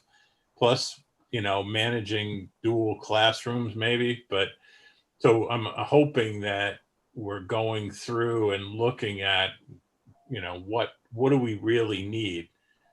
Did we overshoot on some of that initial estimates, but now we need to add more? And then really think hard about, you know, assuming that you get everybody immunized. What does that do? Does that take sort of our foot off the gas a little bit, or does it not? Does it not help anything? Mm-hmm. Same with sports. I mean, you know, how much extra are we going to have? You know, is one coach good enough for football, or two, or, you know, or for basketball? But now you need three because we're, you know, we got to keep them 6 feet apart and call fouls. You know, just really, to me, this is the perfect year to take it apart and then put it back together and make sure that we have everything we need, but we need everything we have. Mm-hmm. Agree. That sounded like something from a Cuomo speech. Sorry. Okay. Any other questions for Brian or on the finance side? So what's our next checkpoint, Brian? Elliot is going to be talking. Well, tonight we have Al and Caroline and. No. I mean next budget. Yep, on the 9th, Elliot's going to be talking about his technology budget. Okay. All right. And depending on agenda, it may be facilities as well. We'll see. Okay. Can I ask how many departments are we going to be examining? So we have some other discussions to have at home and at an administrative council to continue to figure that out. But it's certainly going to be athletics, facilities, technology. Those are the big areas.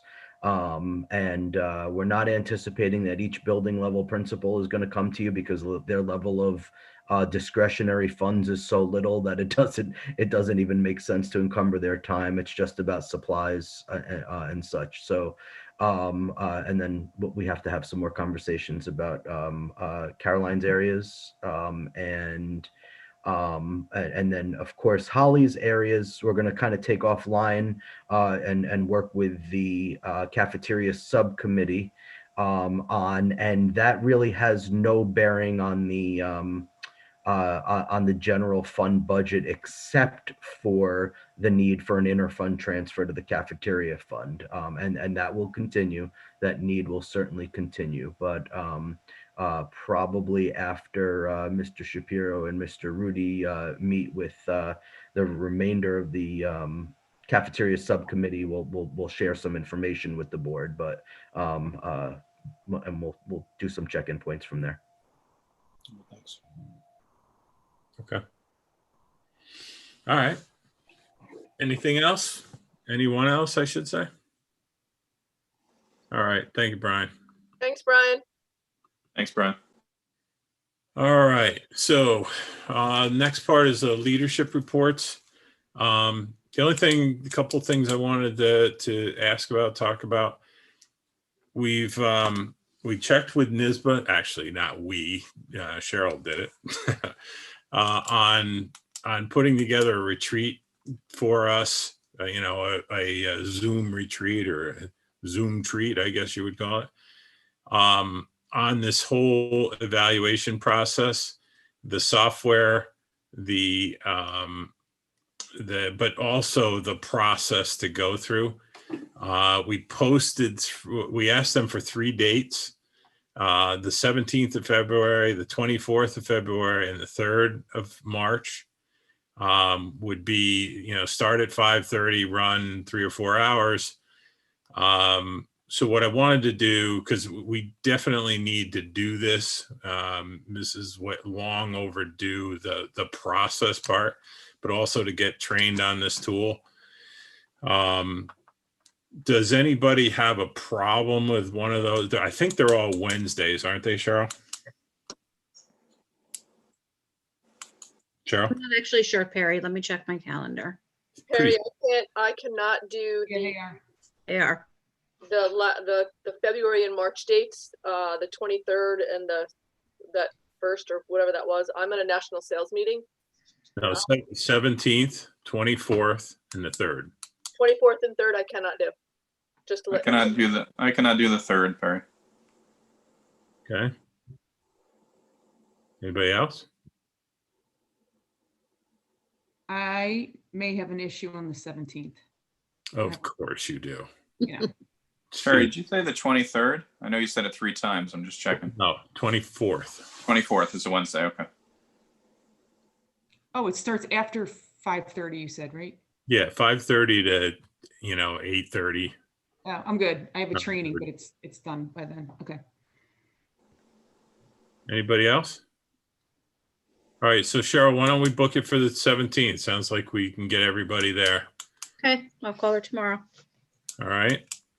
Okay. The only other thing I had was a question on probably a never mind right now.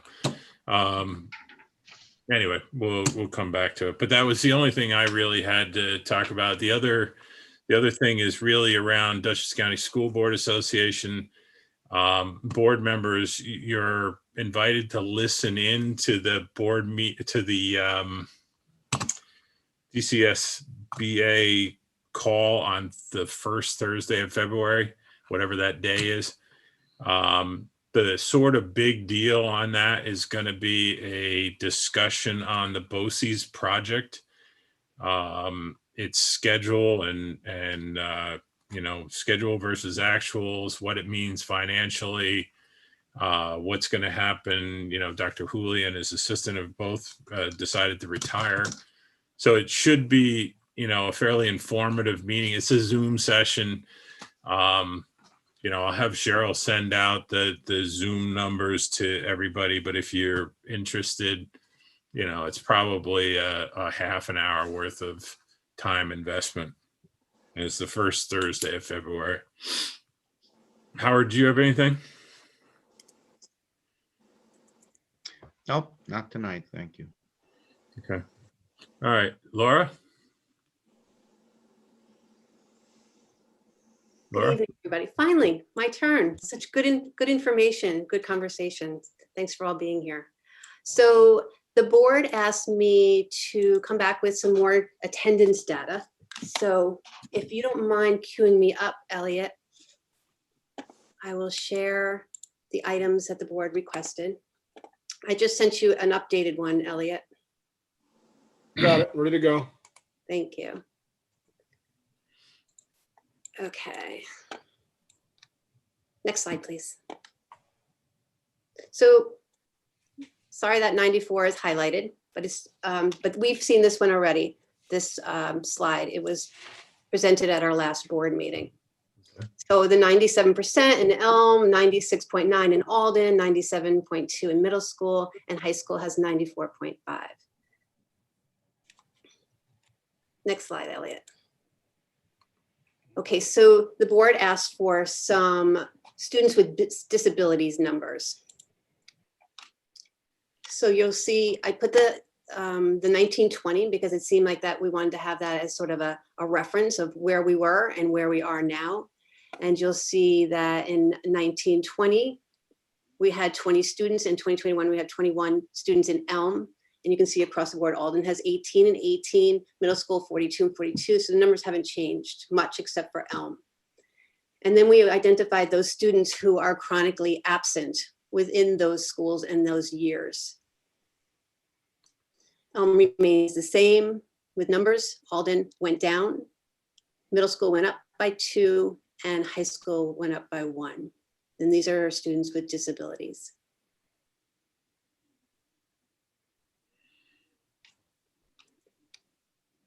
And here as a group are English language learners.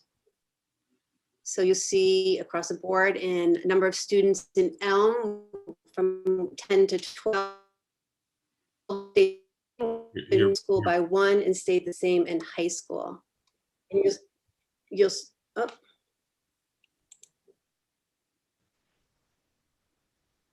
Laura? Did we lose Laura? Or did I lose you guys? No, I can't hear either. I'm still here, Perry. I'm here, Perry. We lost Laura. I'm texting her.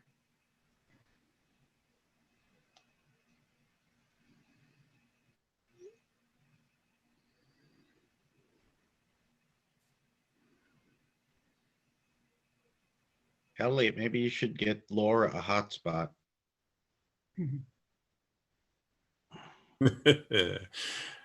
Caroline, do you want to, maybe you can pick up from here?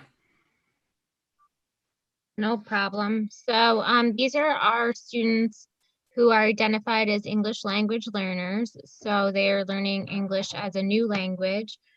You'll notice that even though our population in Millbrook is decreasing, this population of students is actually increasing. So we had 22 students identified as Ls in the 1920 school year. We currently have 25 students identified as Ls in the 2021 school year. You'll note that at the Alden and middle school, high school level, absenteeism is not an issue for these students. At the lower levels, there's very minimal absenteeism in terms of chronically absent students, but there are a few students. In Elm last year, there were 2 students, 1 this year, and Alden 1 student. And that was last year, but not currently having attendance problems this year. Hey, Caroline, is that chronically absent defined as like a percentage of days? Yeah, that's correct. So it's actually 10% of the school days thus far. So it's always 10%. So if we have had 30 days, it's 10% of 30. So it's a moving number, but it's always the 10% wherever we are in the school year. Next slide, please, Elliot. So this is for each of the schools, and this is the students from Elm, Alden, middle, and high school. So this is for full day attendance reporting. So this is not going to reflect their period by period attendance. This is if you pull students who have been absent for complete school days. So at Elm Drive, there are 6 students who have been chronically absent.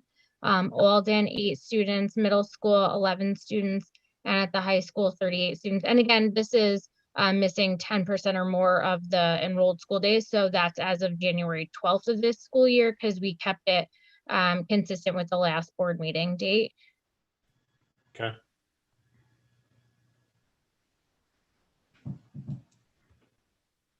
In terms of Elm Drive students, so what we have done is we are comparing specifics for each of the grade levels from last year to this year, just so that we can see, like, is this really a trend that we're dealing with because we're in a pandemic? Like, are things significantly worse than they were last year?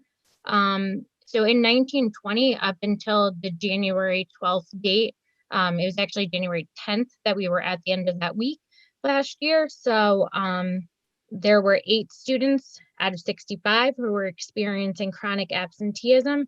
2 out of 57 at kindergarten level are experiencing chronic absenteeism this year. There are, for the first grade, there are 3 out of 62 this year. There were 0 last year by this point in the school year who were chronically absent. In second grade, last year there were 2 students, and this year there's 1. And again, Caroline, these are like full day absences. That is correct. So when we were pulling the absences, that's full day absences, we've also done some work to start calculating the number of period absences. So we do have some of that data at the high school level. And we're starting a lot of work actually. The faculty meeting that, or sorry, the department meeting that took place yesterday, teachers worked in groups to start looking at different interventions that could be put in place for attendance. So we're working on that as much as we possibly can to try and start, or continue, I should say, putting interventions in place.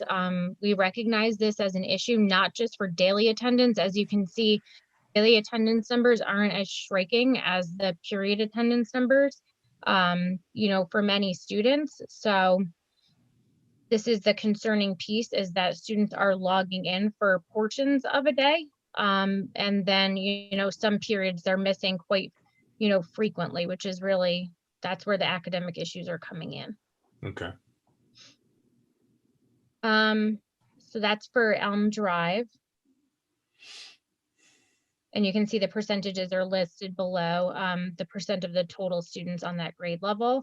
And then for Alden, Elliot, the next slide, Laura, if you're back, you can certainly pick back up. I mean, you're doing a great job driving. That's the beauty of working on it together as a team. So we would both say, oh, go ahead, you're doing great.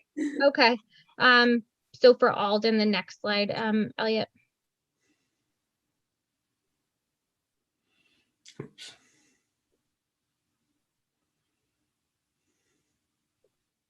Oh, wait, go back one more, go forward 1 slide.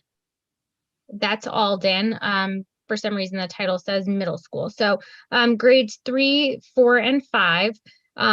Here we have some students from last year. So out of 60 students, there were 4 chronically absent students by this point in the school year last year. This year, there's actually 0.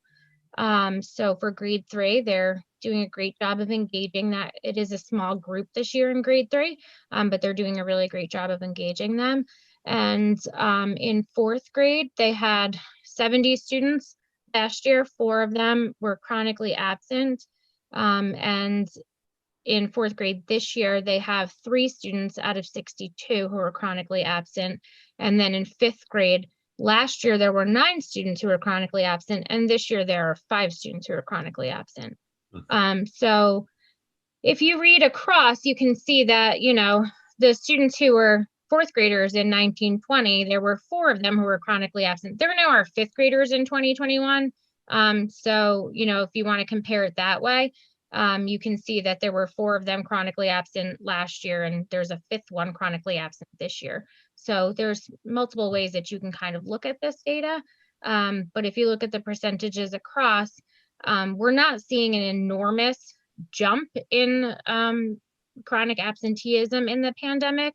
In some cases, we're, seeing actually a slide in the other direction. So It kind of depends on which way you're looking at this data, whether it's by grade level or if it's actually following the cohort. And as you look one school into the next, so Elliot into the middle school, as we were looking, Laura and I today, we're looking at some of this data. What we noticed is you could actually watch some of the students as they moved from one building to the next. The number went down one place and it went up in the other. So chronic absenteeism, what we know about that, it's predictable very early on. These students develop these patterns sometimes as early as preschool. So the earlier we can intervene with them, the better. So these are our numbers for 6th, 7th, and 8th grade. And again, if you look, we certainly have, you know, some pretty stable numbers here for, you know, 19, 20, 6th graders. We had 5 students who were chronically absent, 2 this year. For 7th grade, we had 4 last year, 4 this year. 8th grade, we had 8 students last year. We have 5 8th graders this year. The middle school has been working on attendance interventions for quite some time. Steve, Jennifer Oberzak, and Kelly Mahoney, they've made that a focus of their RTI work. So it's something that they've really been working on. So I'm not surprised that the numbers have been fairly consistent. Middle school is a tough time. There's a lot of social reasons why students, you know, may not necessarily have the easiest time attending school. So they definitely have been working on that for a couple of years now. But it doesn't appear that the pandemic is significantly impacting those numbers as we thought it may have been. So it was good to kind of take a dive into the numbers and really look at it. And these are our high school numbers. And again, this reflects total daily absences. So this is full day absences. And what we do know is that there are a significant number of students who are also showing absences for, you know, periods beyond this as well. But in comparing these students, when we looked at this, we were able to see that for these students by their actual cohorts, you can see that their the numbers are fairly consistent in 9th grade from last year to this year. So 4 and then 3 this year. Grade 10 had 13 and 15 this year. Grade 11 is 13 and 8. And then grade 12 is 9 and 12. So when we actually, go ahead. No, I was going to say, if we look at that, the sort of the analysis piece that you were talking about before, grade 9 had 4 in 1920, and then grade 10 has 15 in grade 2021 and 10th grade 2021. Any like thoughts on why there would be such a dramatic jump? So, okay, so the high school, when I pulled the numbers for the high school one, I actually did it by the cohort. So these are reflective of the same group of kids last year and this year. So these are the 12th graders when like this current year, and that's the same group of kids when they were in 11th grade, because that's how the high school students are set up. They're set up by the year that they enter freshman year, because that's how the cohort graduations are set up, as opposed to in the elementary grades, they're set up by grade. So it's a little bit more difficult to pull that same cohort of kids in our student management system. But this is reflective of the same exact group of kids. So okay. It was interesting to see, you know, like the 10th graders, for example, you know, 13 and 15. And then for the 11th graders, when I was looking at the list of the 13 and 15, 13 and 8 rather, I just thought it was interesting to see the difference between some of the students who like maybe matured a little and, you know, have buckled down, gotten a little more serious this year. Like it was just interesting to be able to look at students from year to year. But these actually reflect the same group of students and, you know, even the 9th graders when they were in 8th grade. Okay. Caroline, you might have already said this. When does it become chronically absent? What is the number of days that you all of a sudden that now they've hit this threshold and now they're chronically absent? Yeah, so as of January 12th, it was 8 days because it's 10%. So it's always a moving target. Sorry, you did say that. Sorry. Yep. Okay. And again, these are total days, right? Full days? That's correct. But we've also done some digging as to the Right. period absences as well. So we're working with those numbers also. Okay. Could someone explain the disparity between the 2021 numbers here and the 24.5% overall average? It doesn't seem to jive.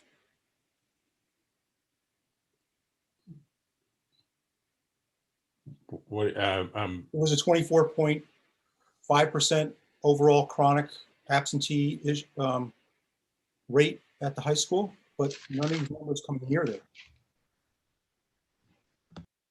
I can explain that because when the initial calculation was done at the high school, they sat and they marked any student chronically absent, including those that were chronically absent by period as well.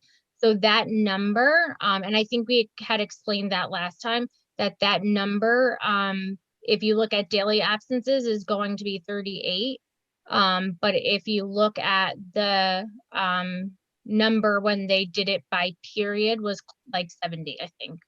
So that's where that total comes out to be different if you go period by period versus the actual absences by day. So my memory's wrong, because I could have sworn you said it was for a whole day. Chronically absent back the last meeting we had this, we talked about this. You had a different definition? It was missed one period or more? I think it was homeroom, wasn't it? Wasn't it? I say homeroom, but if they're absent for the first period, aren't they marked? Didn't you say that last time, Carolyn? If they're absent, there's one period that drives daily attendance. And if they're absent for that, that's their daily attendance marker. So if you hand calculate the true attendance of all students, you know what I mean? Like the computer will calculate it one way, and if you go through to get a more accurate picture of it, which is what they attempted to do to really get at the heart of what's going on to try and intervene, that number is higher. I mean, it's more of a concern.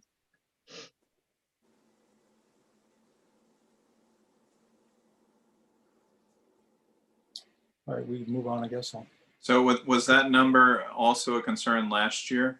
I mean, looking at this, it's pretty, equal going through. Do you see a spike in the other calculation versus last year, or is it pretty equal? No, because, and that's when I think I had explained that when students are in the building, they're not able to cut out of any classes.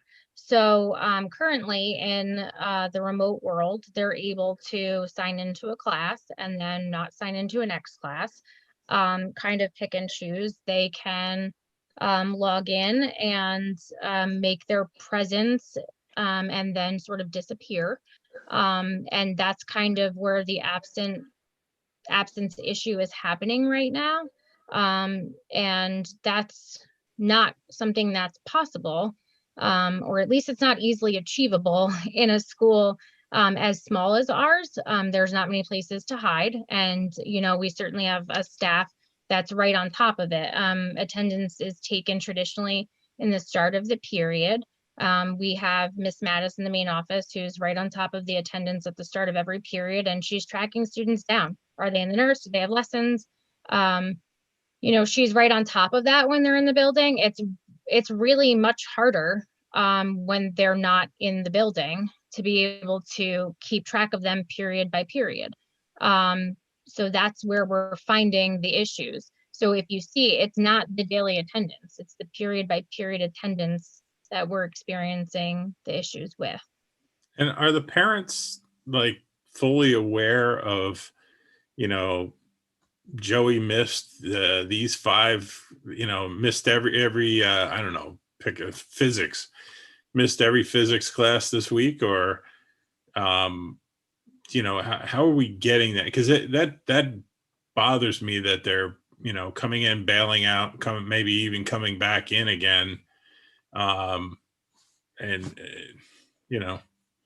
yeah. So go ahead. and I know that the counselors and Rick have had meetings with parents, about academic progress and attendance, for sure. If it's sort of an uneven process at this current time, because in the school building, a cut, of this nature, where you were in the school building and you didn't report to class, would result in, a referral, and, that would be sort of progressive discipline, which would result in consequences as per the code of conduct. It's a little bit different right now, the world that we're living in. The student's not here. What does detention look like right now? Like, what do consequences look like when the student's not in the building? So, that was like another discussion about, right, a referral and then what happens. So these are all the intervention pieces that we're working through as a group, having these discussions. How do we get students engaged, with the primary focus of getting them engaged? Like, that's really the big piece of this. I'm hoping that for many students, if there is an opportunity for them to participate in athletics, that'll be a carrot for those that, that does motivate them. But it's a concern. Caroline, is there a, like, when we're not remote and we're in a normal world, is there a policy like in the student handbook about certain, like, I think that's what you were just referring to, like certain absence, like if you skip X amount of days, if you're out X amount of days versus periods, is there like, this is what happens? And then translate that into, I think you just said this year it's a little different, so we're not quite sure of, consequences. It's not that we're not sure of them, right? They exist. But when the student's not here, how do you keep them, what traditionally would be like a suspension would be the student would be home.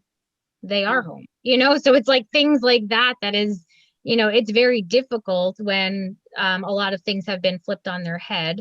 How do you keep them after school when they're for like a detention or something, when they're not in school? And I know it all sounds very punitive, and like the focus really is like, how do we engage them, and like wanting them, to engage in the process. But it's a lot of the traditional mechanisms that we have in prevention, right? Like the being able to track students down when they're in the building, and, knowing if they have lessons and they're in band, or knowing if they're with the nurse, or knowing, all of those things. Like, we don't have the easy access to them right now.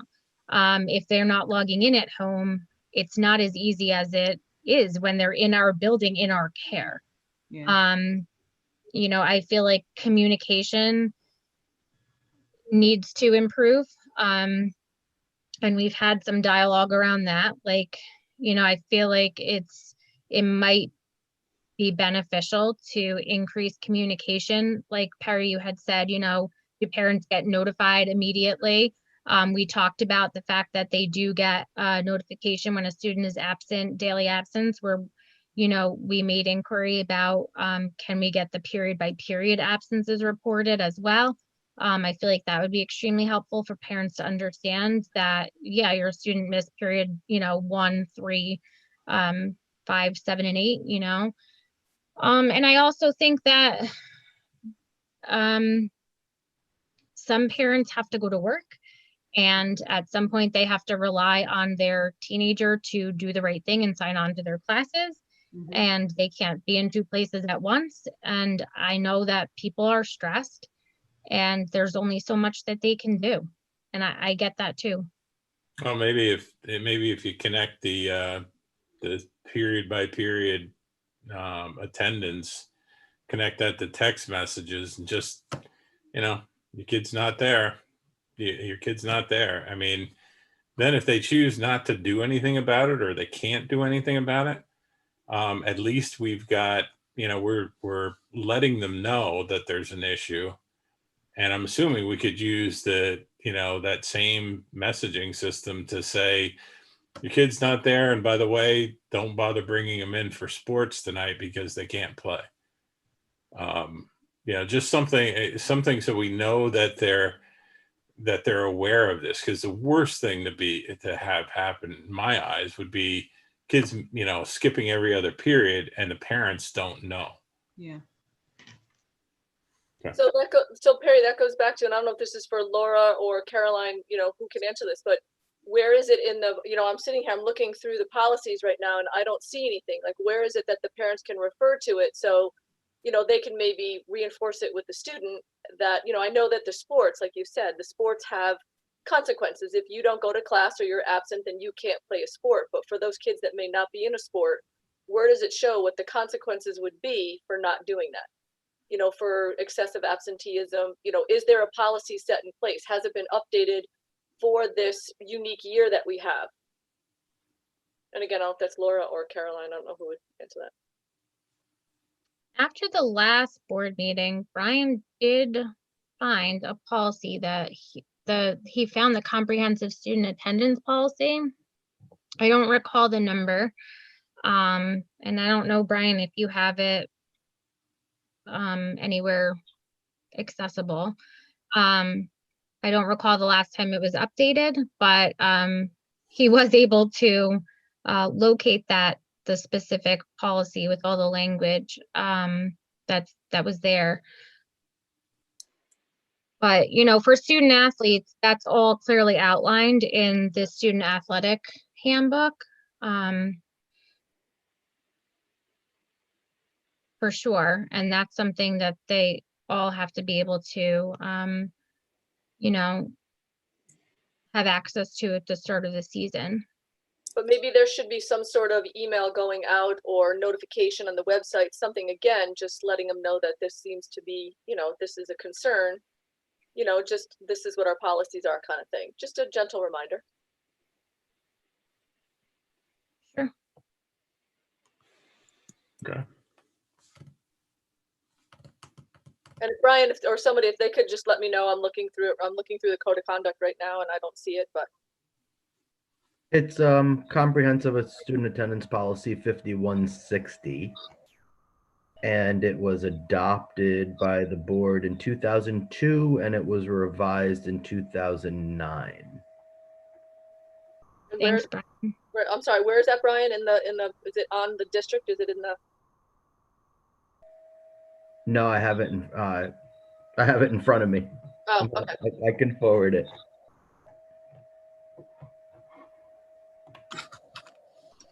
Okay. Is this a board policy or did it disappear policy? Is it? Because I didn't see it in the binder. Yeah, I had it in it's a board policy with those adoption dates. And I had it in my historical files. But I don't think it's been updated since COVID. 2009. No, Right. not since COVID, for sure. Yeah. So, I think part of what needs to go out is just, now the sports are coming back. Just be aware, even if your student is working from home, if they're not in school, they can't play sports. Just like a refresher course in all of it. I don't know what, if a kid is bailed on 3 classes, and the parents notified, is there there's no such thing as detention, I guess, or maybe they have to do it when they're on one of the days they're actually supposed to be in school. But maybe we need to, make some updates and just call it when operating in COVID or when operating in hybrid or something like that. Okay, is that the last one, Caroline? Yeah, just for clarification, we changed that high school 70 number that Caroline mentioned down to 38, and then we just noticed it at the last minute. So that's why that percentage wasn't there, but the percentage is 13.43. So we want to make sure that we were comparing apples to apples, and we noticed that 70 was an orange. So we made it an apple, so it matched everything else. I wanted to say thank you so much for working through this attendance presentation. From my understanding, this is one of the first attendance presentations, or it hasn't happened in a while. So over time, we were able to build this presentation and this model that we can use moving forward. Are there any other attendance data that you would like to see, or anything that you would suggest to make the data or the information clearer? Your feedback is always welcome. I'll throw out, when I was in high school, my mother volunteered to go in and call houses of people who weren't there. Oh, I'm not popular. I can call her and see if she wants to come in and do this again. She's going now. Yes. noted. Thank you. I'll give her a number. My mom worked in the district, so she just went up and down the hall until she found me. Well, my mom can be pretty scary, so. All right. Yeah, well, I mean, I don't know how the rest of the board feels, but you know, I'm glad, number one, that you're tearing this stuff apart, and you know, hopefully it continues even post COVID. I'm really happy to see we're taking some, you know, this whole esports thing. I'm hoping this actually is another carrot, you know, besides actually getting sports running. If there are kids that are not in school, but now they can't be on esports teams unless they're there. I mean, it's another carrot to get kids back and, you know, make sure they're in school. But to me, I'm glad to see you guys doing the analysis and then putting together action plans based on that analysis. And I think we could do more with, you know, automated notification. I mean, if there's a way to take that period by period attendance thing and link it to a text message, so the parents are getting, you know, real-time updates. Kid's not there. You know, just so that we know that they're aware, not, hey, you know, we're going to annoy the crap out of you with these messages, but parents should know, like 5 minutes into a class, their kid's not there. But, you know, that's just one more thing for your IT plan, Elliot. So may I say something about the attendance? So this is very good. Thank you very much. I just want to say that the state requires the board to do this annually, and it's best to do it at obviously to reflect upon a full year. So I would recommend that that this is done, you know, summer, early fall kind of thing of the previous year. That's the best way to, we should look at the full year, not, you know, half a year. This was valid, good for us rather, but we need to really look at a full year. Yeah, I agree with it, John. Anyone else have anything on attendance? Yeah, if I could say one quick thing. I've talked to other parents and I've dealt with it myself in the middle school. It's been impressive as far as, you know, I got an email last week that one of my daughters, you know, her camera was off a little bit more. She wasn't involved as she usually is. Is something wrong? And I couldn't have appreciated it more. We sat down, had a conversation, and her camera's been on. She's been at her desk and everything else, because sometimes you don't know what happens in that room when the door's closed. You know, they're in their bed, they're on their phone or whatever it might be. So I do appreciate those emails. It goes a long way. So there is feedback coming. So I appreciate it. Cool. Anybody else? So the next, I have 2 items. The next one was the annual professional performance review, and that was in the consent agenda. And I just wanted to explain just a little bit about why we're highlighting it right now. We lovingly call it the APPR. It's a process we use.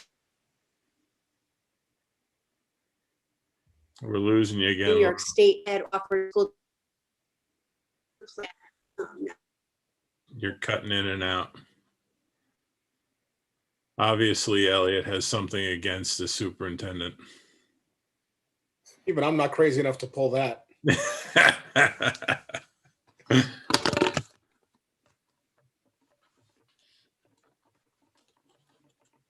you there, Laura? She dropped She off. was for a second. She's got a direct connect. Yeah, I don't know. I texted her. It looks like a couple people are frozen. You know what might happen? She might be able to put on her hotspot on her phone and connect it to her laptop. I've had to do that a couple times. That might be a quick fix for her right now. Okay. If she gets good reception at her house. Yeah, maybe wise to move also to see where your reception's best. Yeah. Yeah, I'm actually sitting on top of my bookcase right now because it's where I get the best reception. You put a foil hat on, Perry. That's right. Now that's when I don't want people reading my mind. Oh. Michelle is outside standing on the roof right now holding that. Yeah, now that I want to see. I feel like we have a lot of people frozen right now. You are. Yeah, Yeah, you keep dropping in and out. Oh, maybe it's just Laura's me. moving. I'm back. Yep. All right, sorry. Why is it every time it's on me? When I have the spotlight, I freeze and then I bounce out. Sometimes computers just react to personalities. Froze again. Yeah, see?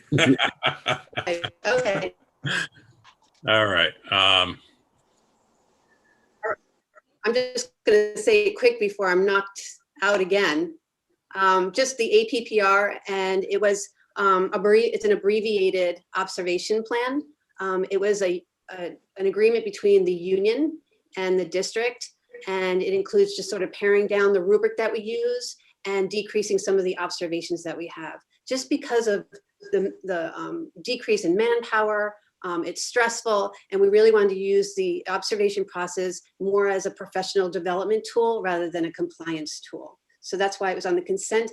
Part of it is making sure that it's state ed approved, which it is. It's posted on our website, which it is. And then we had to be adopted by the board, which it now is. So thank you.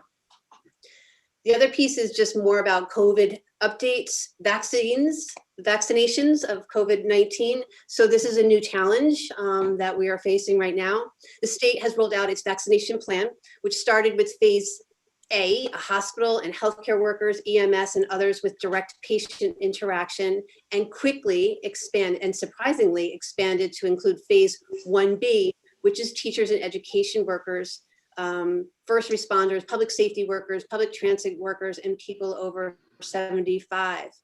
Once this phase B was announced and New York State Department of Health opened its portal for making COVID-19 vaccination appointments, staff, including me, made a mad dash to schedule appointments. We made appointments near and far during the school day, after the school day, on the weekends, and many appointments seem to have fell on the same day.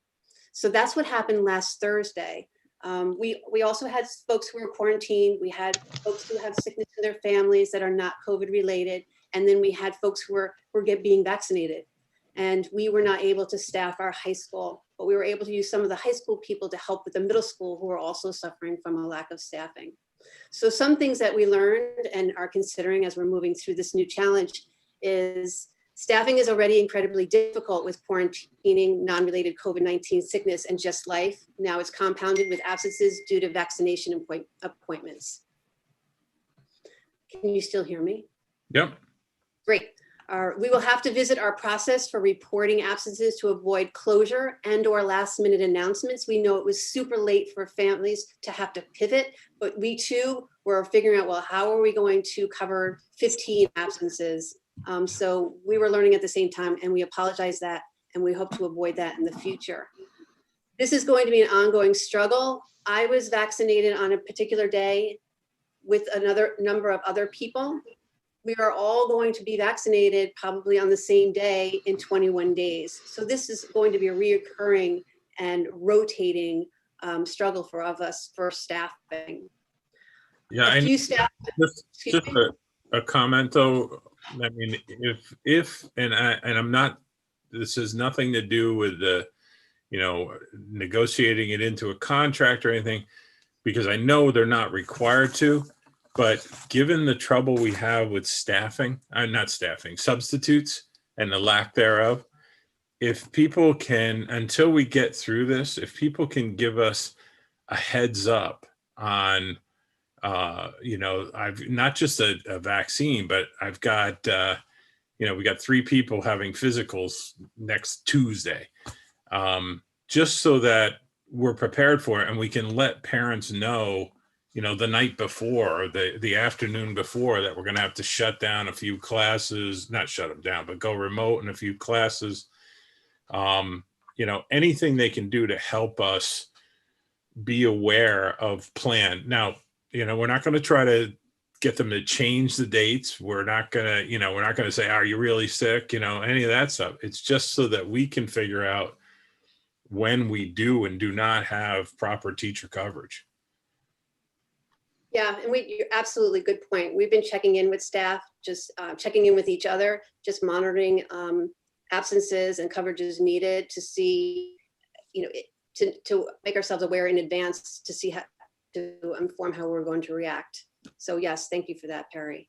And then lastly, a few staff members who have been vaccinated with dose number 1 have reported symptoms such as a headache or fever, etc. These symptoms could be COVID related. It could be a reaction to the vaccination. It could be a common cold. We don't know, but as a result, these staff members must follow Department of Health guidance. That means testing and isolation, and it has to be been reported that dose number 2 hits some people harder than the first. So we have COVID-related symptoms, quarantine, life, family sickness, non-COVID related. So there are a lot of things working against our staff attendance. And then lastly, an update on testing. As I mentioned in my last update, when we requested testing kits from the New York State Department of Health, we received the response, we're only fulfilling orders for those schools who are designated micro-cluster zones. And then we spoke about, well, maybe we will consider or explore testing just to monitor our own health as a school community, regardless of whether we're a zone or not. So the county said that they had a limited supply of tests, enough for 1 to 2 districts.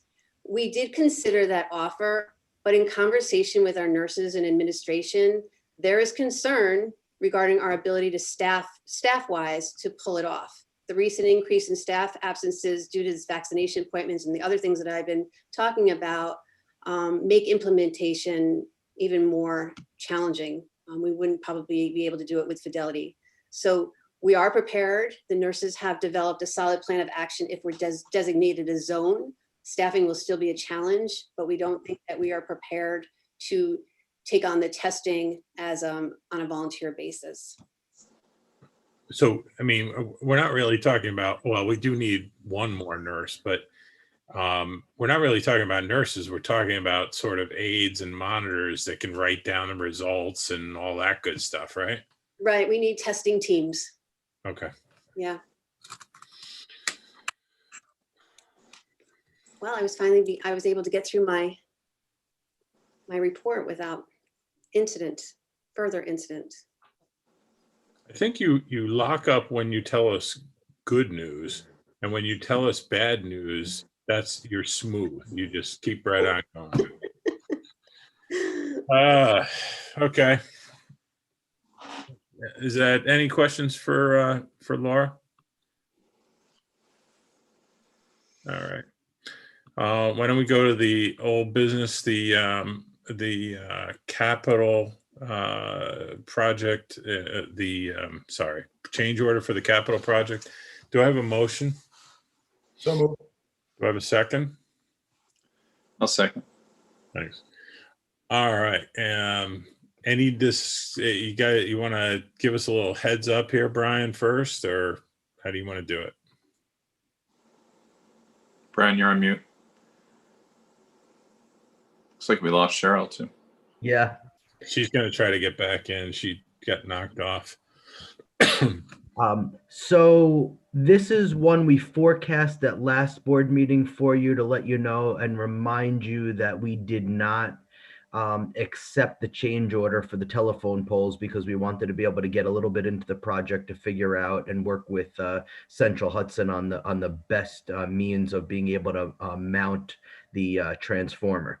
So after discussion with Central Hudson and with the contractor, And Mike just did a heck of a job holding their feet to the fire. Their number was a little high in certain instances, and Mike made sure that he understood why, and we understood why the number was where it was. And in some instances, the number did come down to this number. So the original poll that we did not accept was for $24,000, almost $25,000. This is the cost for a pad-mounted transformer that we're recommending, and our architect is recommending, and Central Hudson is recommending, and it's to the tune of $26,000. And upon if the board approves this, we get the change order paperwork up to SED, and we include it in our work and the final cost report.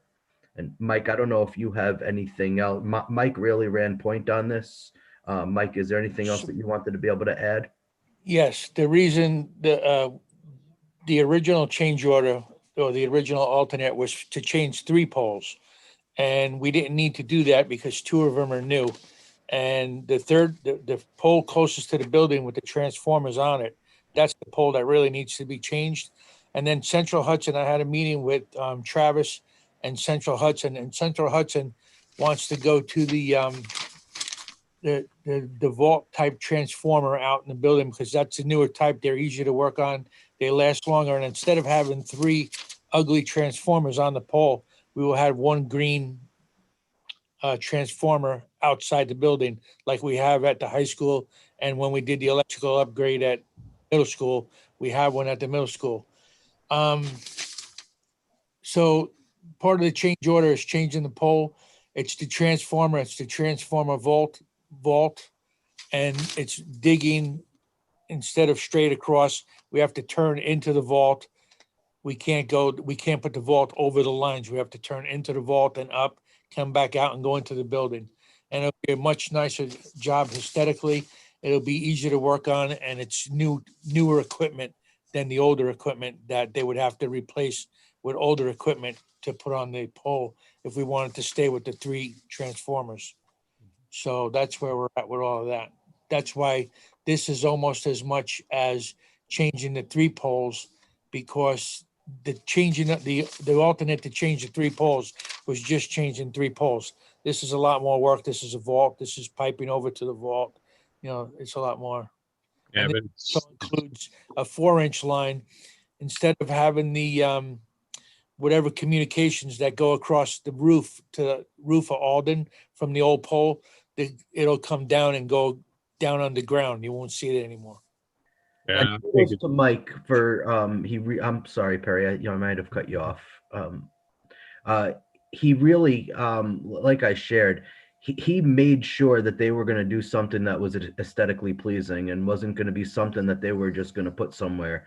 He made sure that it was something that was going to look good, and that and Travis is his name from our contractor, J&J Sass. He's running point over there, and Mike said, listen, this has got to be something that is something that we can be proud of at the end of the install. And so the vault is the way to go.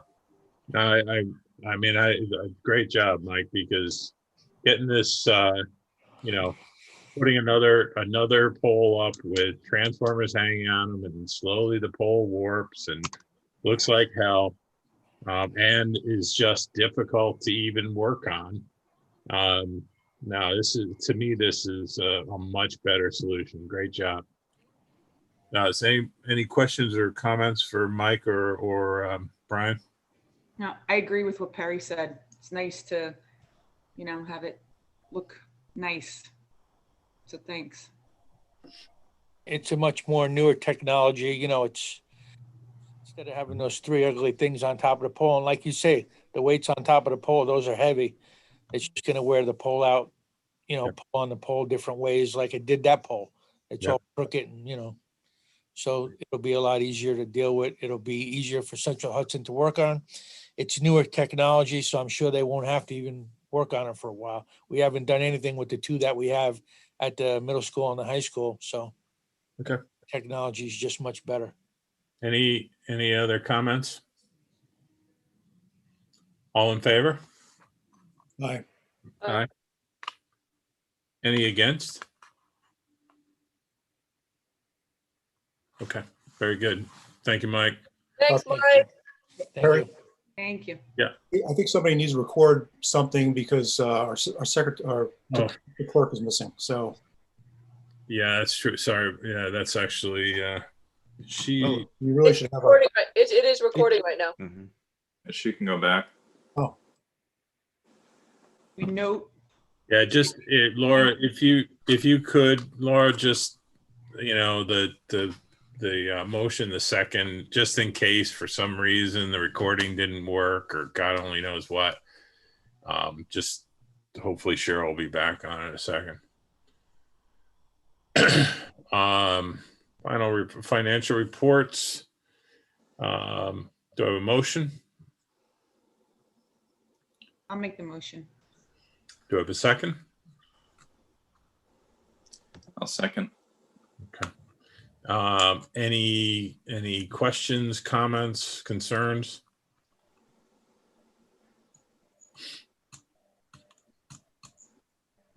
Okay. All in favor? All right. Any against? All right, very good. Hopefully everybody's actually getting through. For some reason tonight we're having a hell of a time. All right, facilities. We're going to the committee reports. So facilities report. Have you guys been able to meet?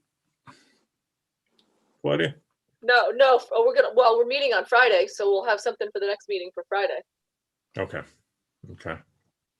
Yeah, Brian picked the coldest day of the year to get us all out. Thanks a lot. Coffee or hot chocolate? Which one? I said he better serve hot chocolate. Yeah, but then you get to come in and have another meeting that'll just warm your heart. All right, the board food service committee, Howard or John? Yeah, we're meeting on Thursday. It's all scheduled, so we'll have something next time. Okay. Board policy committee, John? so I think we're going to be meeting soon. I hope to have a committee meeting soon. We're really just waiting on the one, right now, John? Waiting on one what? The one policy section. No, actually, we've been waiting on NISBA. And Laura, maybe you want to talk about that and take it. Oh, that's if you're working. You're on mute right now. Maybe you want to talk about what NISBA told you and hopes.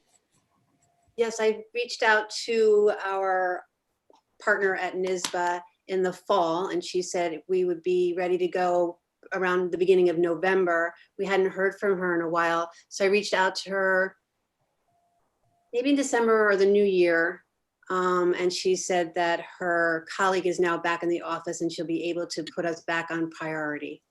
And then I reached out to her and just said, what does that mean? Can you just sort of give me a time of when the project will be done? And I haven't heard back. So I think I'm going to take it upon myself because I'm getting disturbed about this whole time lack of anything happening here. So I will get on the phone with NISBA and say, look, the board needs to know when this is going to get done. Yeah, it's just that simple. So yeah. we need some sort of. Oh, by the way, she also said that it was her number one priority, and so I'd like an estimate for with somebody with number one priority of this. When are we looking forward to seeing it, or some feedback? So I'll be calling. Okay. All right. Thanks, John. Thanks, Laura. District Data Committee. Have we? I'm not even sure sort of what we're focused on now.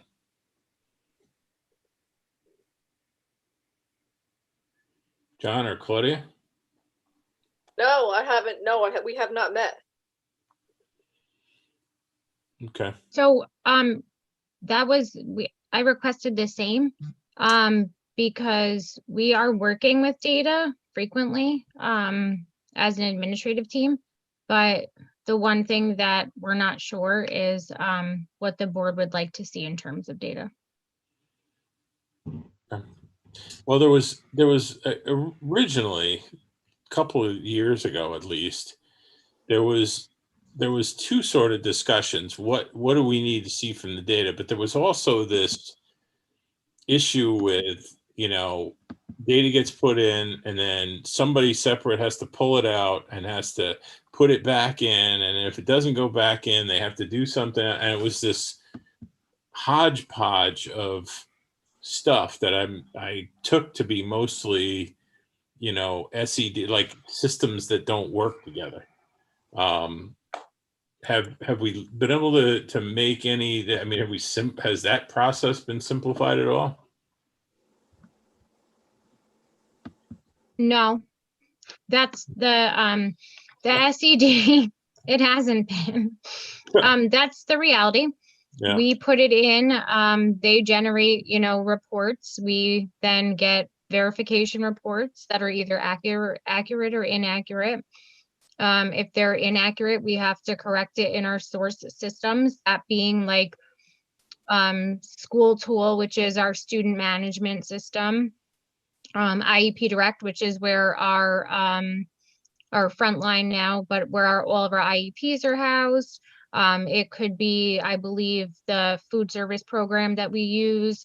There's a bunch of different source systems that they use. So it could be, updating in one of those source systems, and then they run an update on a weekly basis, and then that goes back in and they do whatever checks that they do on their end, and it either comes back as accurate or not. And then there's a final reporting date when it all goes into the state portal.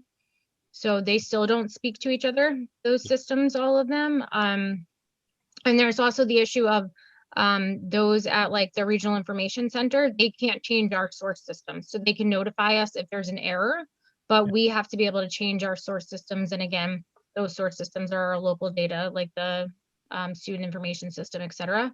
So yeah, we haven't gotten any. Okay. There's been no progress in that regard, but in terms of like internal data, so that's like macro data, but in terms of like instructional data and stuff, we use that. We didn't have state test scores last year, anything like that for performance data, so that's a little bit different. But it's what data focus would you like? Okay. Well, I mean, it sounds like there's basically nothing we can do unless we invest some money in robotic not robotic, but process robotic automation to actually move stuff from one place to another and verify it. Now, I thought Diane was putting together a flow chart of like all these data sources and how they interact with each other. So at least if, we're thinking there's problems, was that ever done? I'm not sure. I'm not sure exactly what you're referring to. Brian, do you know? Yeah, I'm not sure either what Perry you're referring to also. I don't think it was done, but there is, and actually there's a SIRS manual that exists that Elliot would be able to speak much more eloquently just in his role as Director of Technology and Data Services, that piece, because he does an awful lot of work with the RIC, making sure, and with individuals within different departments in our district to make sure everything is where it's supposed to be. So I just remember when we used to get these requests, like we need a data person, and we would get one, and that was because somebody had to take data out of someplace, put it in someplace, and then we would get another request for a data person. Well, that person's it's got to be different than the first person, and that person's going to take that data and take it out of there and put it back in the first system and make sure it works. And it was like, even having a picture of that mess on the wall where you could go, oh, okay, I see where what these people are doing with each one. But I think the bigger thing is, what data do we need? Like some of the data that you guys have been, already reviewing on attendance. What other data do we need to, to improve our results? So I guess that's really what this data committee was supposed to be focused on. My opinion is that we were supposed to have a meeting to discuss this, and so we just need a meeting. I had answered back to Claudia and Carolyn. My preference is to focus on student achievement measurements and to see how well we're doing. But the committee has not met to discuss it. So if we can make a recommendation, maybe if we get if we get there. Yeah, I mean, I think in a lot of the cases, and I know everybody's, buried, but in a lot of the cases, it's just a matter of getting a meeting scheduled, because it just keeps moving out or gets canceled. So who would, well, anyway, you guys will go figure it out. District leadership team, Paul?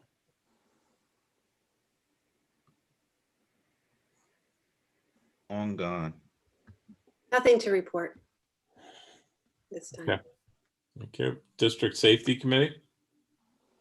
Yeah, so we met on December 9th, and I'm going to say we had about, I don't know, about maybe 15 participants. Frank Guglieri was there as well. Paul Tobin was there representing the board.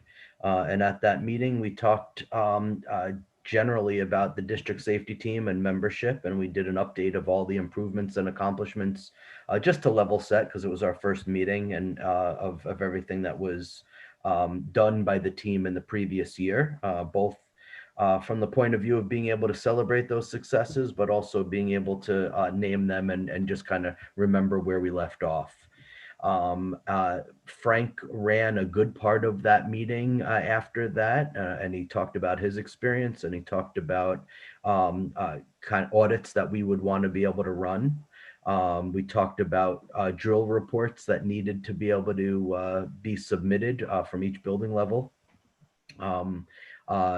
Each of the building level principals or a representative from the buildings kind of just gave a review of the drills that they've run and asked any questions that they might have had, and just gave some general updates. Mike reviewed the lockdown procedure and shared that he did with each of the building secretaries, because there was a little bit of confusion about how things are supposed to be run and what different buttons are for. And then we addressed some health and safety concerns, including accident and incident reports. We talked about AHERA, and that's the Asbestos Hazard Emergency Response Act, and what we do about that, and how Mike interacts with inspectors. And then we talked about fire inspections are upcoming, and then finally we scheduled our threat assessment training, and that's tomorrow morning. And each principal and their building level threat assessment teams will be present for that training, and that'll be conducted by Frank Guglieri tomorrow, most of the morning, in fact. And our next meeting is scheduled for February 24th. Okay.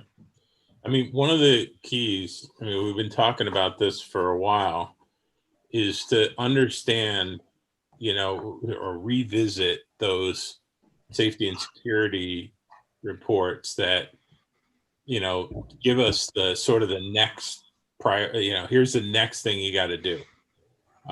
Because one of the things we're going to need to do is bring the facilities, punch list, the technology punch list, the safety and security punch list, bring those things together with our 5-year financial plan, and figure out when these things are going to get done. And if we're going to do a capital project, how do we pull in the top priority things? We need to do this not as separate efforts. We need to have these things come together in a plan, and that starts at the board as well. Yeah, And Perry, that happened, that's the exact process when we undergo our building conditions survey. That's exactly the process that happens, that the architect that the board will select will work with each of the instructional leaders, will work with the superintendent, myself, and the board in order to be able to kind of even think about how we want to be able to instruct and what's important. They'll meet with the safety team, and then they'll be creating the building condition survey for prioritization and decisions around what's the next level of work that's going to happen. So you're absolutely right. It will be an integrated project. They won't be siloed, and that's the work ahead of us. Okay. All right. The District Technology Committee. Elliot, you want to just say a few words about sort of the changing nature of that? Absolutely. So again, just to recap what I mentioned a little bit earlier, taking a different look at it in terms of not just creating a static document, but we're going to use our teaching staff, our building leaders, our central admins. We're going to come together and kind of take that bird's eye view of what instruction is going to look like as we evolve through and beyond the pandemic into the next couple of years. That construct is going to drive how we budget, how we spec equipment, how we revisit our software subscriptions and purchases. So I feel like, we have to kind of start with the broad question of what exactly we're looking for out of our classroom technology, and then let that evolve into our planning processes for purchases and acquisitions and just system design.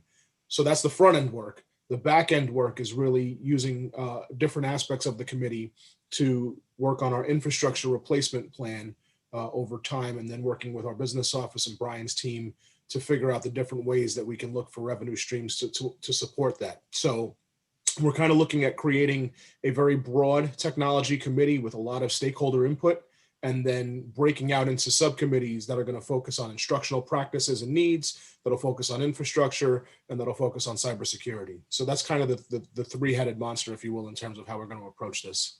Well, and just so we've been having these meetings on internet or technology security and auditability, and one of the things that we're going to have to look at doing, this goes back to some previous discussion by the board, is we need to look at all of our systems, not just the ones in the classroom, but been pointed out that a lot of our stuff was sort of freebies, and we can't, do we have an HR system? If we do, is it fully implemented?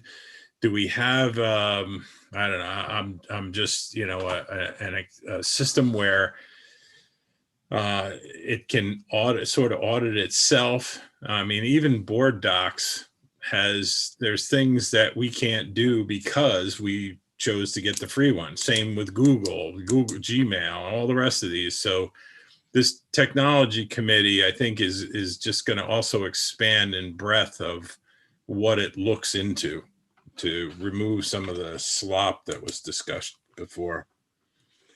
If I could just add to that, because I agree 100% with all of that, Perry, and I would just add to that I think there's going to be some natural crosswalking to the policy committee and to other groups within the board's committee structure, because our systems are getting smarter. And I think you just touched on a bunch of them, the HR system, our finance system, our student information systems. Caroline spoke about a lot of our data management systems. So as these systems become more robust and more adept at doing a number of different things, we have to be mindful that we're going to have to really look at the policies, protocols, and procedures that drive how these programs are managed, utilized, audited. Again, we're trying to keep the district safe, we're trying to keep our staff safe, and we're trying to keep our students safe and secure. And that expands out beyond just what you do on a computer, but it expands into how we function in our buildings and who has access to what and how it's utilized. So I feel like there will be some offshoots from technology into these other committees as we move forward, just to address those kind of things that bleed over across subject area. Yep, agreed. All right, and the district wellness committee, do we know whether that has met, Howard?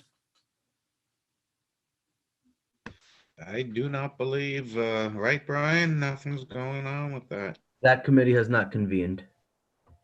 Okay, and all right, maybe at next month we can get an update. All right, the monthly reports. I did for the Dutchess County School Board Association. I talked about the next meeting. A number of the board presidents have pushed on BOCES to give us some details, sort of under the covers. And you're welcome to attend, to listen, but to attend that meeting.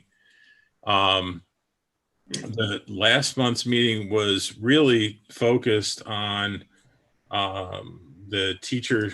Well, it was supposed to be, contract negotiation, but as usual, it focuses primarily on the teachers union, and just went down through the differences between districts. Who's doing steps, who's not doing steps, who's doing percentages, and who's doing fixed amounts. It's sort of I'll call it a setup for our next discussions when the contract negotiations start. But that's really all we have for Dutchess County School Board Association for right now. John, did you want to add anything? No, this is a standard thing. It's done once a year. It's always informative. Thanks. Yep. Cool. The enrollment report, y'all have seen that, I assume. Any comments or discussions or anything? All right. Facilities report.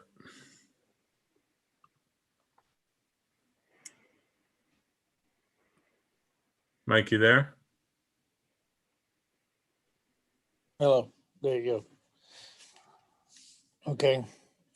You guys, I gave you the last 4 months because we haven't been doing them because we've been busy with COVID and all this other stuff.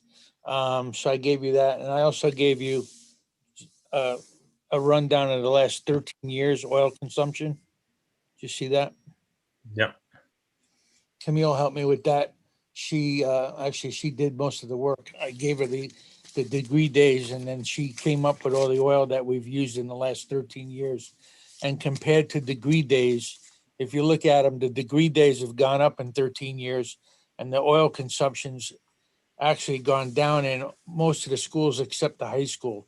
The high school kind of stayed level, I guess, because that's the newest building, and nothing really changes there. The middle school and the other 3 schools, we've been trying different things and doing different things, and I guess it's starting to pay off a little bit. So when I look at the charts in there, Mike, it says year 1 through 13. Is that like basically 2008 through 21? I'll tell you which years they are. Those are the school years, the heating months. And that's from 7-8 is the first one. Yeah, 7-8 to 19-20. We don't have 2021 yet because we're in the middle of the heating season now. Okay. So we won't have that until March. So when I'm looking at Elm, which is you as you know is my pet project. Yeah. I look at the 10th month, the 11th month, the 13th month. They're all exactly, almost exactly the same, 25,000 gallons. And it doesn't seem to matter what the degree days do. It's all over the place. And if I could add, Perry, it's actually uses more energy than the high school. I know. It's, if we should take that pipe that shoots the steam out and, I don't know, wash cars with it or something. Geez. Put some burgers on top of the roof. Yeah. So I actually had a couple. So Elm Drive was really, so obviously the high school's new, right? But Elm Drive is the only heating system that has not been upgraded. Right. Alden Place has been upgraded in 2012 and 13, and so did the middle school. There was a full upgrade. Alden Place was a steam upgrade, and middle school was a conversion to hot water from steam and also an upgrade. When did Alden get upgraded? 2012. That was part of that whole big bond where we did the 2 heating systems and the roof at Elm and Alden and the fields. So it went from like 6,000 gallons to 5,000 gallons. But still, we've got some of the biggest pigs. I mean, if the amount of fuel oil we burn is just insane. It's the same amount in the middle school. I know it's a bigger school, but it's still burning 25,000 gallons. Yeah, I mean, it's actually 35,000 gallons.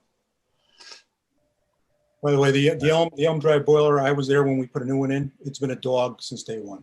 And I know we had focus on it. I think, Mike, were you part of that? Or maybe it was your predecessor? Trying to evaluate, bringing people in, and it just, nothing really improved it. What's that? Which boiler? And you go in some rooms, it's 80 degrees. You go in other rooms, and it's 60. It's just that building is just really a mess from a fuel oil. But our whole district, and I shouldn't say our whole district. I didn't really get a chance to look at the high school, but the amount of fuel oil we burn. Well, crap, I can't figure out what years these are. 2008. So 2016, we're up at like 40,000 gallons in the high school. Then we brought it back down again, but it's, I don't know. It's amazing. And you would think like as the degree days go up, we should bring the fuel oil down, but it seems like it stays right there. No, these degree days and the effort that Mike and Camille did with this, and I don't know if you can actually see it, but there is a line of best fit for this graph. So that'll show the slope, and the degree days is actually the difference between. Oh, Mike, articulate it better than I did because it's a total count of actual number of degrees of separation, no pun intended, from freezing, wasn't it? No, a degree day is for every degree over 65, under 65 degrees. For the average of each day, yes. Right. And degree days, as the degree days go up, your oil consumption would normally go up. So as degree days go up, I mean, the high school is the most level one of all. And then the rest of them are actually, as the degree days go up, the middle school goes down. No, but the degree days it's basically showing you the planet is warming. So as the planet warms, we should be using less fuel oil. No, degree days for cooling, for heating is below 65 degrees. It's the opposite, Perry, for the report. It's the opposite. Then the degree day line basically says the planet is cooling. Right. Which we know it's not. But anyway, we're pigs. I mean, the fuel oil we burn is just ridiculous. Whether it's driven by degree days or our systems are inefficient, but we have got to do something because, I mean, it's just, whether we're burning 45,000 gallons in the middle school or 40,000 gallons in middle school, it's still awful. And the funny thing is, if you look at the middle school, the degree days are going down. That line is declining, and everybody, all the other lines are increasing. They're on an incline. So I'm not sure if we were living in a warmer climate. No, the degree days at the middle school go up. Now, look at that line in the middle school. Right. The dotted line goes down. Oh, that's gallons. That's gallons per degree day. Yeah. And what they sought to do was to normalize it. So that third graph that you see is gallons per degree day, because that will normalize it. And you'll be able to see the trend a little bit better on that gallon per degree day normalization. So that's what that third graph actually is. and in several instances they're either equal or moving down. But No. listen, so this was just a desire to do some version of a depiction of where we're at and normalize it with the degree days. But the bottom line is we would want to do something different to make us more sustainable and to be less reliant on fossil fuel for sure. But Mike heard some of the calls about what we've been talking about, and he wanted to be able to grab you some data to look at. No, it's I mean it shows us we're burning close to 100,000 gallons a year in Millbrook. I mean, that's just anyway. Okay.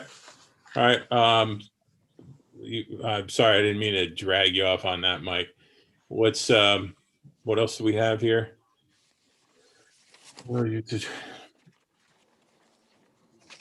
So I'm assuming you guys, other than the facilities report is more about do you have guys to do this? I thought all our guys were basically buried cleaning and painting. Seems like there's.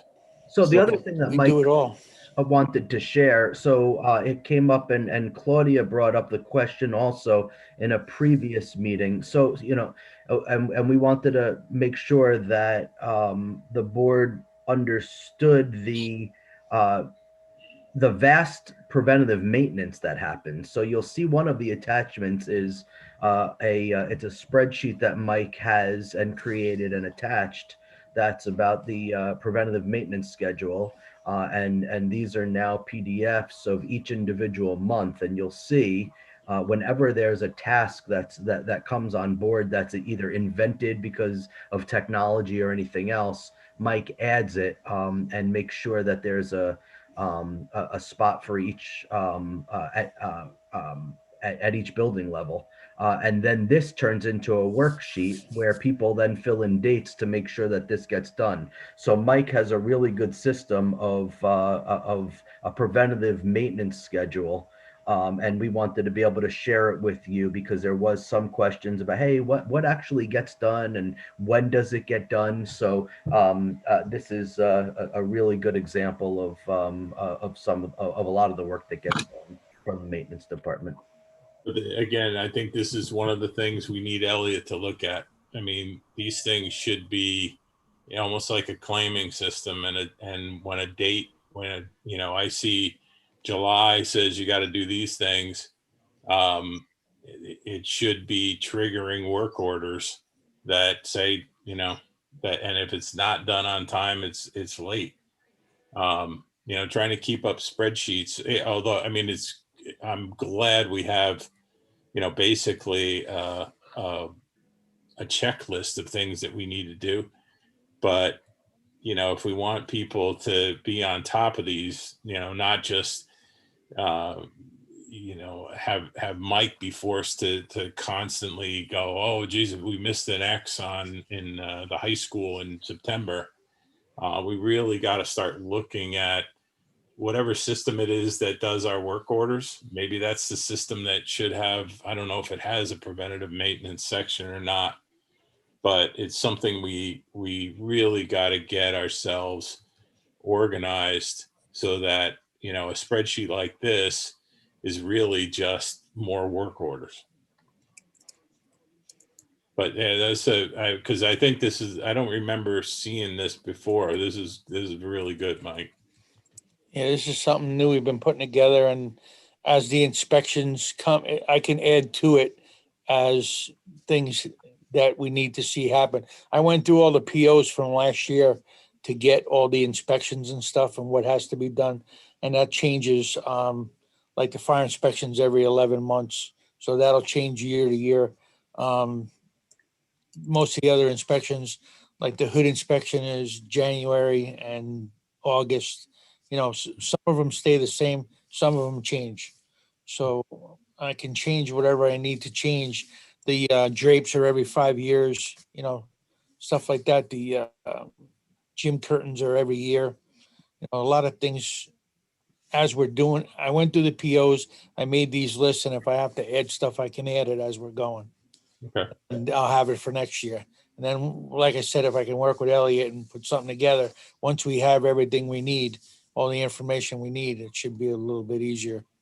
What's his teacher, maintenance, staff, school, and dude?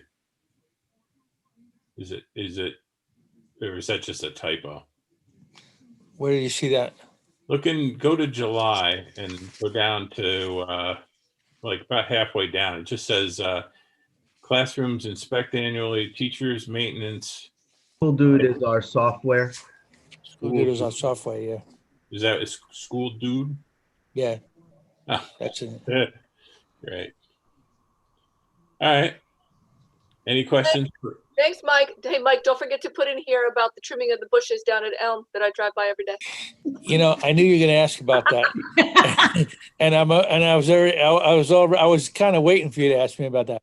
That always depends. Minds think alike, Mike. Great minds think alike. That always depends on whether it's dry for 2 weeks or if it rains for 2 weeks. You know what I mean? Yeah, I know. But I don't need school due for that. I know if I miss it, you'll call me. So That's true. That's true. it's taken care of. Well, That's true. Claudia is a school dude. I am your calendar invite. There And you go. you're okay, Mike, with like, do you have everything that you need? You know, like you're feeling okay with, I don't know if this is the appropriate time to ask, but like, you know, the manpower and getting stuff done. I know regular stuff, COVID. Well, we're a couple of guys short now because, the different reasons. Yeah. Home, one guy has something wrong, a medical problem. Another guy's quarantining. We're a person short. We're making do. We've been lucky. I don't want to say it, I don't want to jinx myself, but we've been trying to keep everything clean enough where when something happens, we can go in and clean those rooms. We have a system of what we're doing in every room when someone's sick. With the nurses and the office people, we kind of have a system where we can go in, get the rooms done, and you can go back in the rooms in a half an hour or so, depending on how many rooms there are at one time. If a student's been in 4 or 5 rooms in that day, it'll take us some time. But we've been lucky. We've been lucky. I'm just going to say that. I don't want to jinx myself, but, like tomorrow morning, I'll be going in early because I'm short a couple of people tomorrow. So I'll go in and help them with snow till like 9 o'clock or something. And then we'll go back to normal. You can throw Laura $20. Maybe she'll delay school for a little bit, give you 40. Yeah, I when I got that call and I saw no flakes, I was going to say, wow, now we've got no flake, Laura. Yeah, but then look what happened right after the call. I know. The Any roads other were questions? bad, right? Yeah. They were Can bad. I just say, Mike, thanks a lot for that to prevent a maintenance schedule. I think it's really important for our district to have systems and procedures and lists like this, because it's not only good for you and now, but it's also good for whenever you're not here in the future. Right. There come a time where your successor could use something like this. So you did a good piece of work. Thank you. Well, yeah, and I print that out and I hand it to my guy, and he makes, he gets everything done. He gives it back to me, and I'll put the information in the computer, and it'll be there until we need it. Thank you. All right, very good. Thanks. Thank you, Mike. Thank you. All right, Chris, you got anything from the MEF? Real brief. We do have a new chair, Christina Myers. They are looking for additional trustees for anyone listening. Had a couple of resignations, retirements type of thing. And we did recently approve a grant for Laura and Elliot as far as OWL web cameras for the classrooms, which gives a 360-degree view of classrooms. So they're going to order a few of those and give it a test run and see how it works out. And we're excited about it. So that's about it. Very good. Thanks, Chris. PTO, Miss Carnecchia? That's Mrs. Cornicchia. Well, I said Ms. Ms. Yes, so we have a new PTO president, Laura Donna, and I hope I'm saying her last name right, Ingenito. So there are some fundraisers going on. We've got the square art where, for those of you not familiar, the kids draw a picture And then the parents can go on and buy things, like a beach bag. It's very fun. And the Gertrude Hawk chocolate fundraiser. So don't be surprised if you get an email from me. So everybody likes chocolate, so it's a good one, and you can order online. Like, they've made it very easy. And the Blazer Bulletin. So the PTO started a newsletter, and they're going to hopefully, I think, Laura, correct me if I'm wrong, get it somehow with the Blazer Bulletin. They put it up on Facebook now. They're trying to get that out to people because of the pandemic. All the kids aren't in school bringing a lot of this information home, so they're trying to figure out ways to reach out to a lot of the parents. So they have, they still have like their scholastic things, spirit wear. They do like virtual box tops. So, we're just trying to keep everybody informed on that. They're just working on ways to communicate with the parents. And I guess, Laura, I think they were trying to see if they could do like an email blast with that. And they're still trying to figure out certain things like moving up, staff appreciation, because of the way everything is today. It makes some things a little harder, but it's none of this has been forgotten. They're on top of all of it and trying to figure out ways to get everything done. Does the PTO do the yearbooks? Yeah, so they do have, I think some of that is in the works. Okay. Yep. All right. Any questions? Superintendent's mileage report, none at this time. I've been nowhere. Been nowhere, doing nothing. Suspension incident report.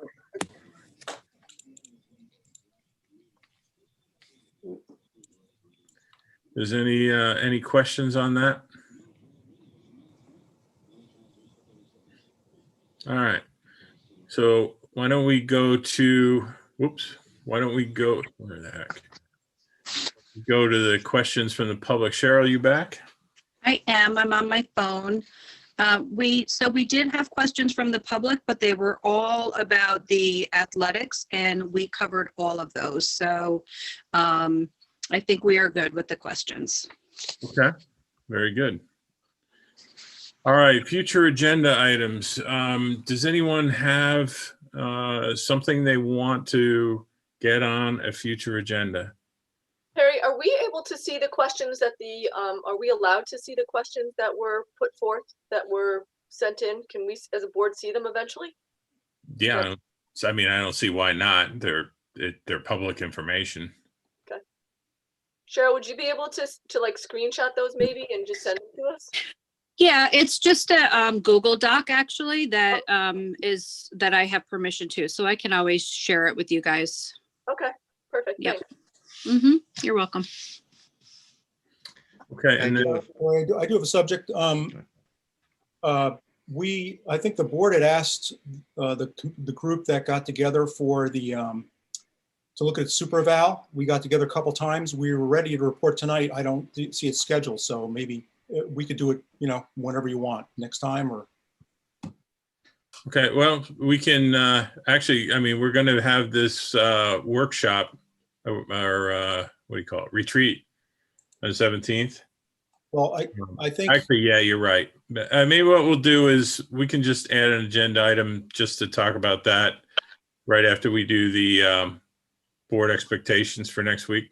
Okay. For the next meeting. Okay. And I do have something as well. I'd like to at least ask Laura about. Laura, I've heard from some parents in high school about, I guess, for a college. Are they preparing a virtual college night for the 11th grade? Do you know the advisors? Rick, can you help with that? So I could jump in. So I know Tom and Lauren are working with them, but they have not set anything up officially. They were waiting word, since they're not going to host it in person, to host it virtually. So they've been in communication with them, but there's no official date as of today. But there will be. All right. So could you make sure that the parents get notified as well as the students, since not always the student notifies the parents, I guess, until they decide they need $60,000 for a year of college. Communication is also sent to the parents, but we'll definitely make sure that Okay. happens. All right, thank you. Okay. So next, at the next board meeting, we have this food service presentation. This is really a time for us to make here's some specific things that we really want to hear about in this presentation.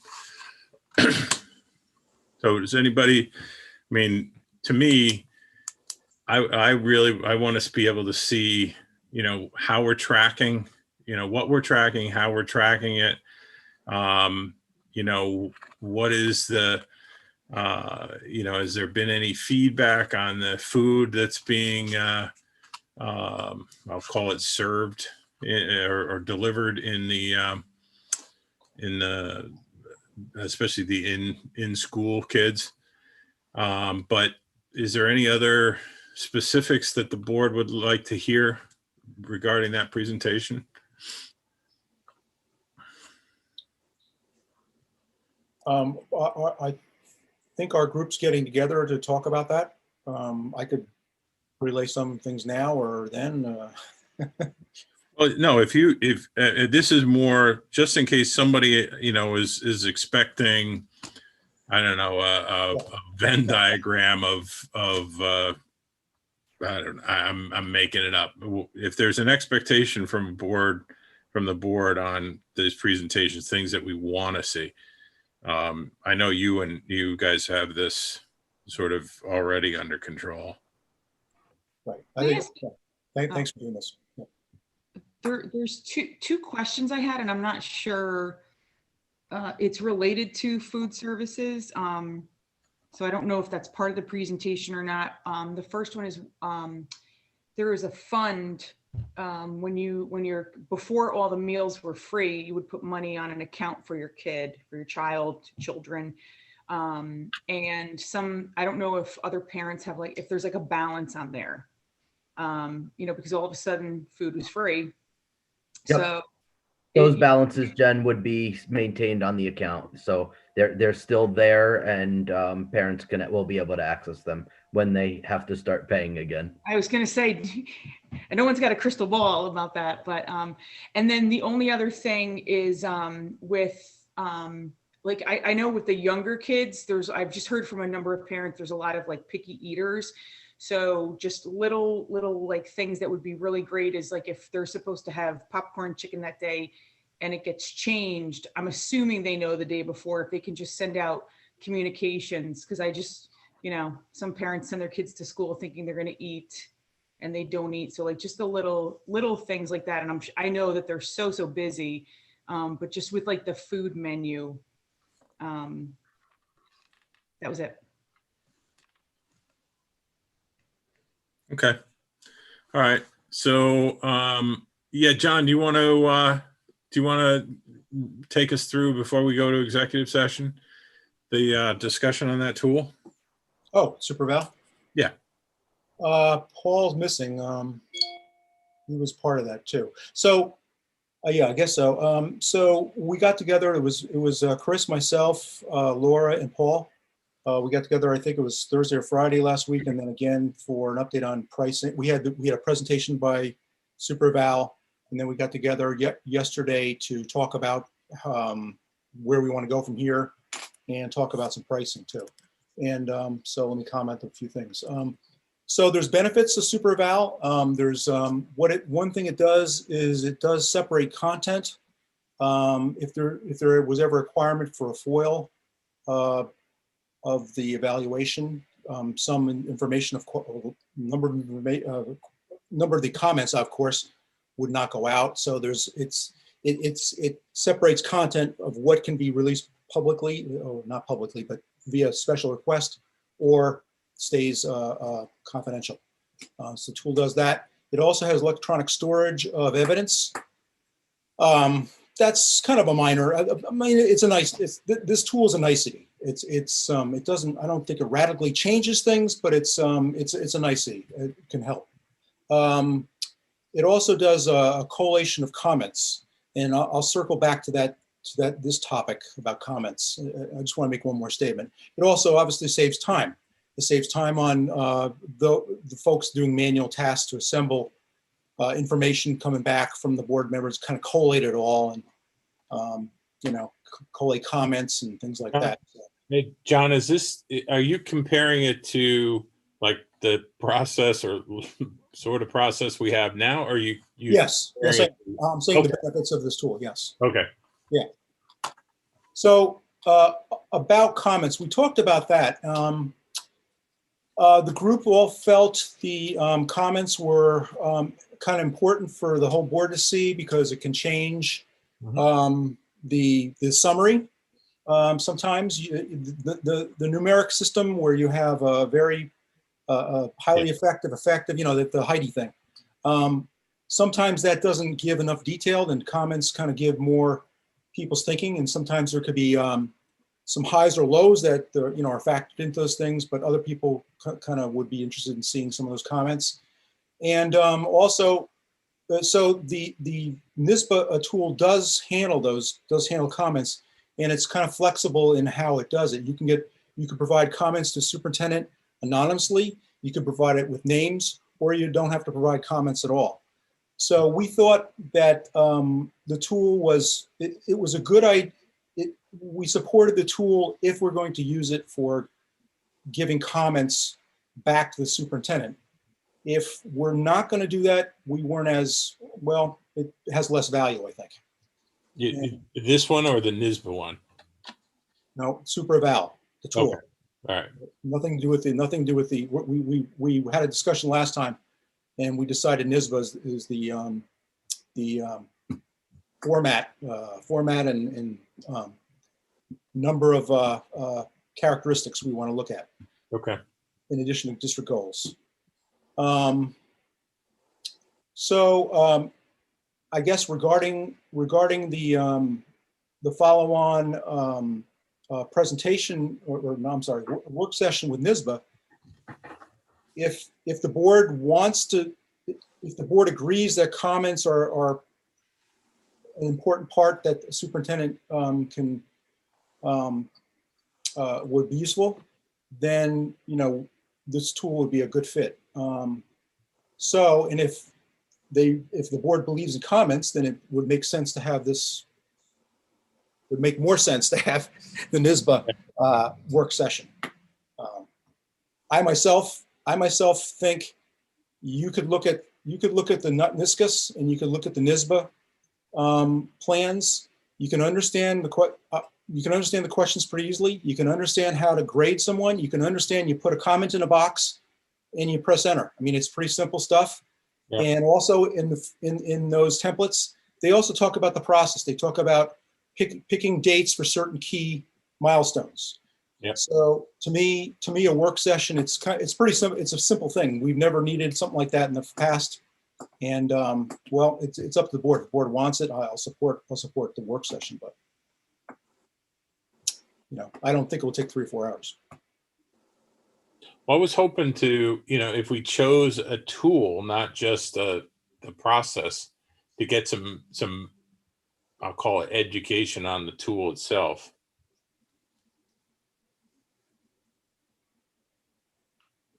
It's sort of like, do you need education for SurveyMonkey survey?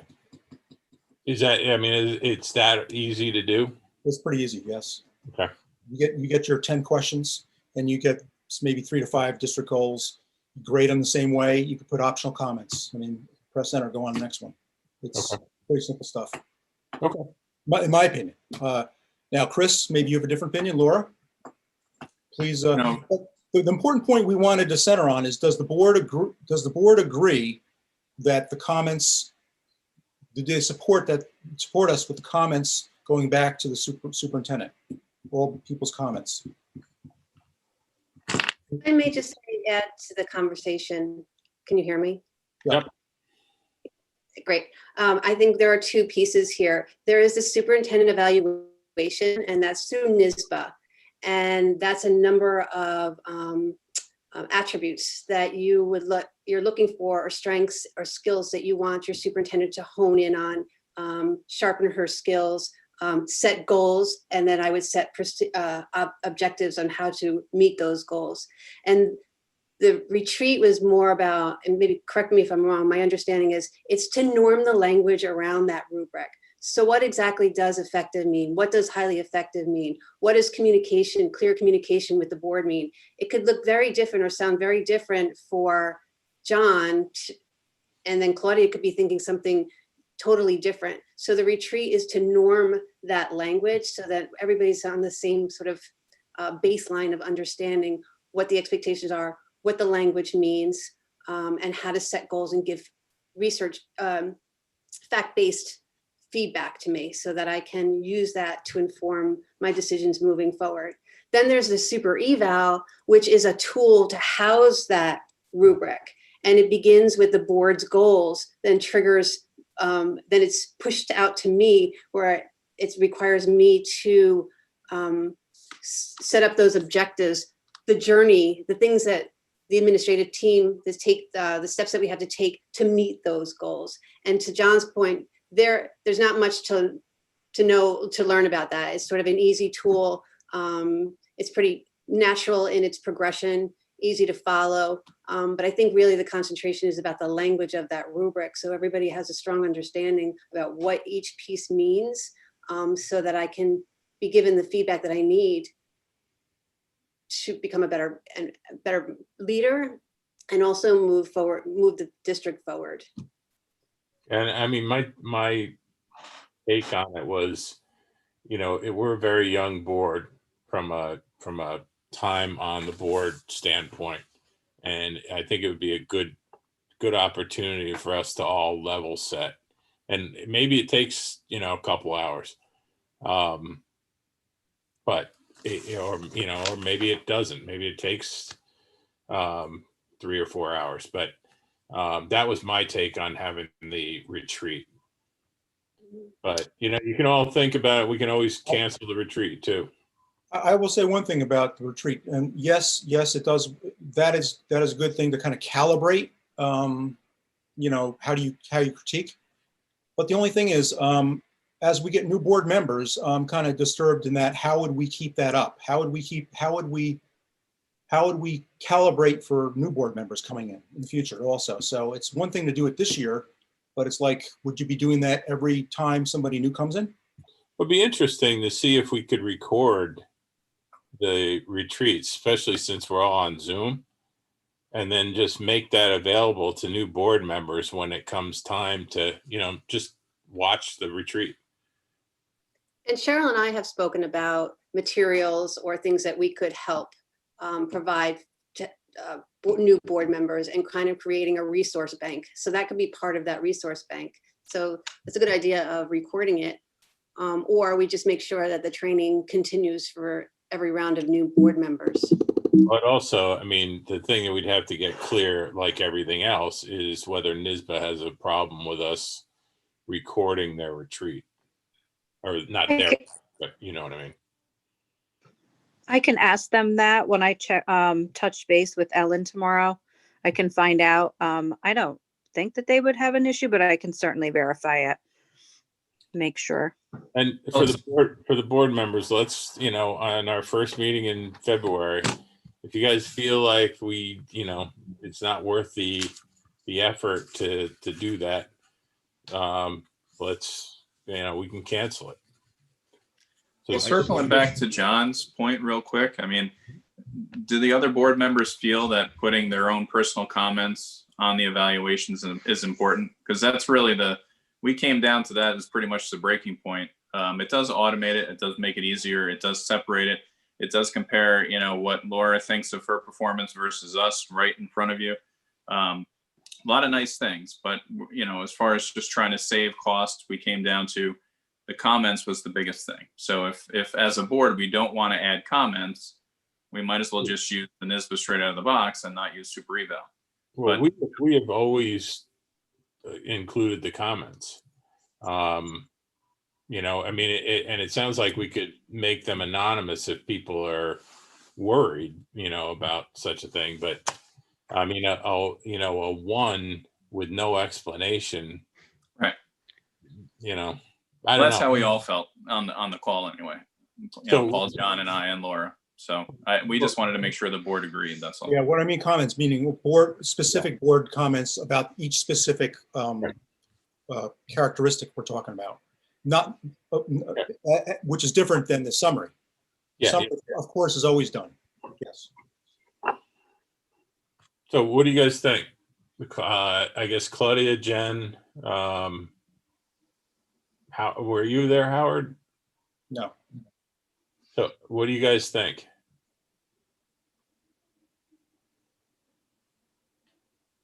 About which part?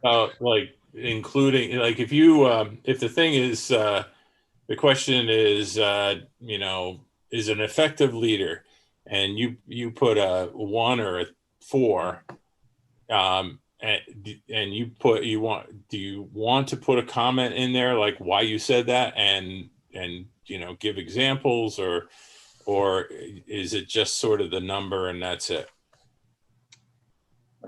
Just off of like personal experience in, you know, my sector, I think comments are good. Yeah, I guess the choice is, do we want to add Super Eval as a digital platform to do the review? Our other option is just a manual NISBA form, correct, John? Yes. And right. So it is an additional cost. It's not a crazy amount, and I think it would automate it. And if we want to use comments, like John said, it does streamline them and make it a lot easier to kind of combine them as a board. Yes, that's correct. Yeah, I since you know, we've been doing this, putting these things together, any ability to actually just automate that, to me, is a good thing. It's got a $2,300 price tag. I don't know if that was after or before BOCES aid. Laura, maybe you knew? I was assuming it was, I have to check, I'm sorry. That was what I got from BOCES, but I'm not sure they added the aid. So I can get back to you on that. Is it a one-time thing, or is it, you know, like everything else these days, it's $39 a month? It's annual. It's every year? Yeah. And it does have the ability, Laura, you might want to just mention, of other reviews as well. I mean, we decided to kind of stick with Laura and see how the process works, but we can expand it moving forward at an additional cost. But who else could you include in that, Laura? It could include our assistant superintendents, directors, principals, if we wanted to house all of them in one place. Another piece was interesting is that the board goals could roll naturally into the next year, and you could either keep them because we didn't make the progress that we wanted, or align them with the progress that we did make, and then set new goals. That's good. That's a good point. You could also look back at, I think you could look back at your previous comments the year before, I believe. Mm-hmm. Yeah, so that's nice. Okay. I mean, to me, automating the thing, being able to extract, you know, previous versions. I mean, you can do it now, but you got to go out and look through not board docs, Google Docs, and then try to do it yourself. But well, think about it, and we'll make that decision. We'll make the decision on whether or not we want to retreat, and whether or not we're going to go forward with that tool at the next board meeting. Okay. Okay. All right. Next is consideration for an executive session regarding public safety and employment history of particular persons. Harry, wait a second. Can I ask just Brian one more thing? Go back about the food, because when Jen said something, it brought up. It reminded me, when there is a balance on the account, like what I had, it doesn't automatically tell you that you've got a balance, because not all the kids stay and go on to the high school. Is there any way that if there's any balances left over for an 8th grader that or whomever it may be, that they can be told, hey, listen, on the lunch account, you have a $12 balance, and, either a check is automatically sent to the parents or a notification and they want to roll it over, whatever they want to do. Is that something that can be done? Because I totally forgot about it. And then I was like, oh, wait, there was a balance. Yeah, and that was just happenstance that it happened that way, because typically what happens, there's an annual review that happens. Okay. So Holly will go over and she will automatically have Ashley, the treasurer, move it to a sibling. So that happens annually. That was an anomaly that happened with Oh, you. okay. So, yeah. Okay. Thanks for asking. All right, thanks. Okay. Do we have a motion to go to executive session? I'll make it. Do we have a second? I'll second. All right, any discussion? All in favor? Aye. Aye. Any against? Okay. All right, let's mosey on over. Harry, who is it so I can't move you because that's not recognizing me as the person running the meeting. So Elliot's going to do that for me, but who do you need in there right now? I think we start with, come on, I'm trying to get this thing to, now suddenly my board docs is locked up. It says there's come on. Why don't you start with, oh, there we go. Let's see. Why don't we start with actually the board and Laura, and then we'll pull in Caroline. Who else do we need? Caroline, Steve, and Mike. Right after that, and then and I think, well, we can pull in Elliot as well for the latter part. Okay. All right, so we'll just start. We'll start with the board and Laura. Okay. So Elliot, it usually, I'm not sure how you're seeing the breakout room, but normally it's been coming up for me where everyone's in breakout room 1. So the people who need to go into the meeting right now, I just create a breakout 2 so that the other people can hang out. Okay. And should I stop the recording or pause it? yes, yep. Stop the recording for the recording and stop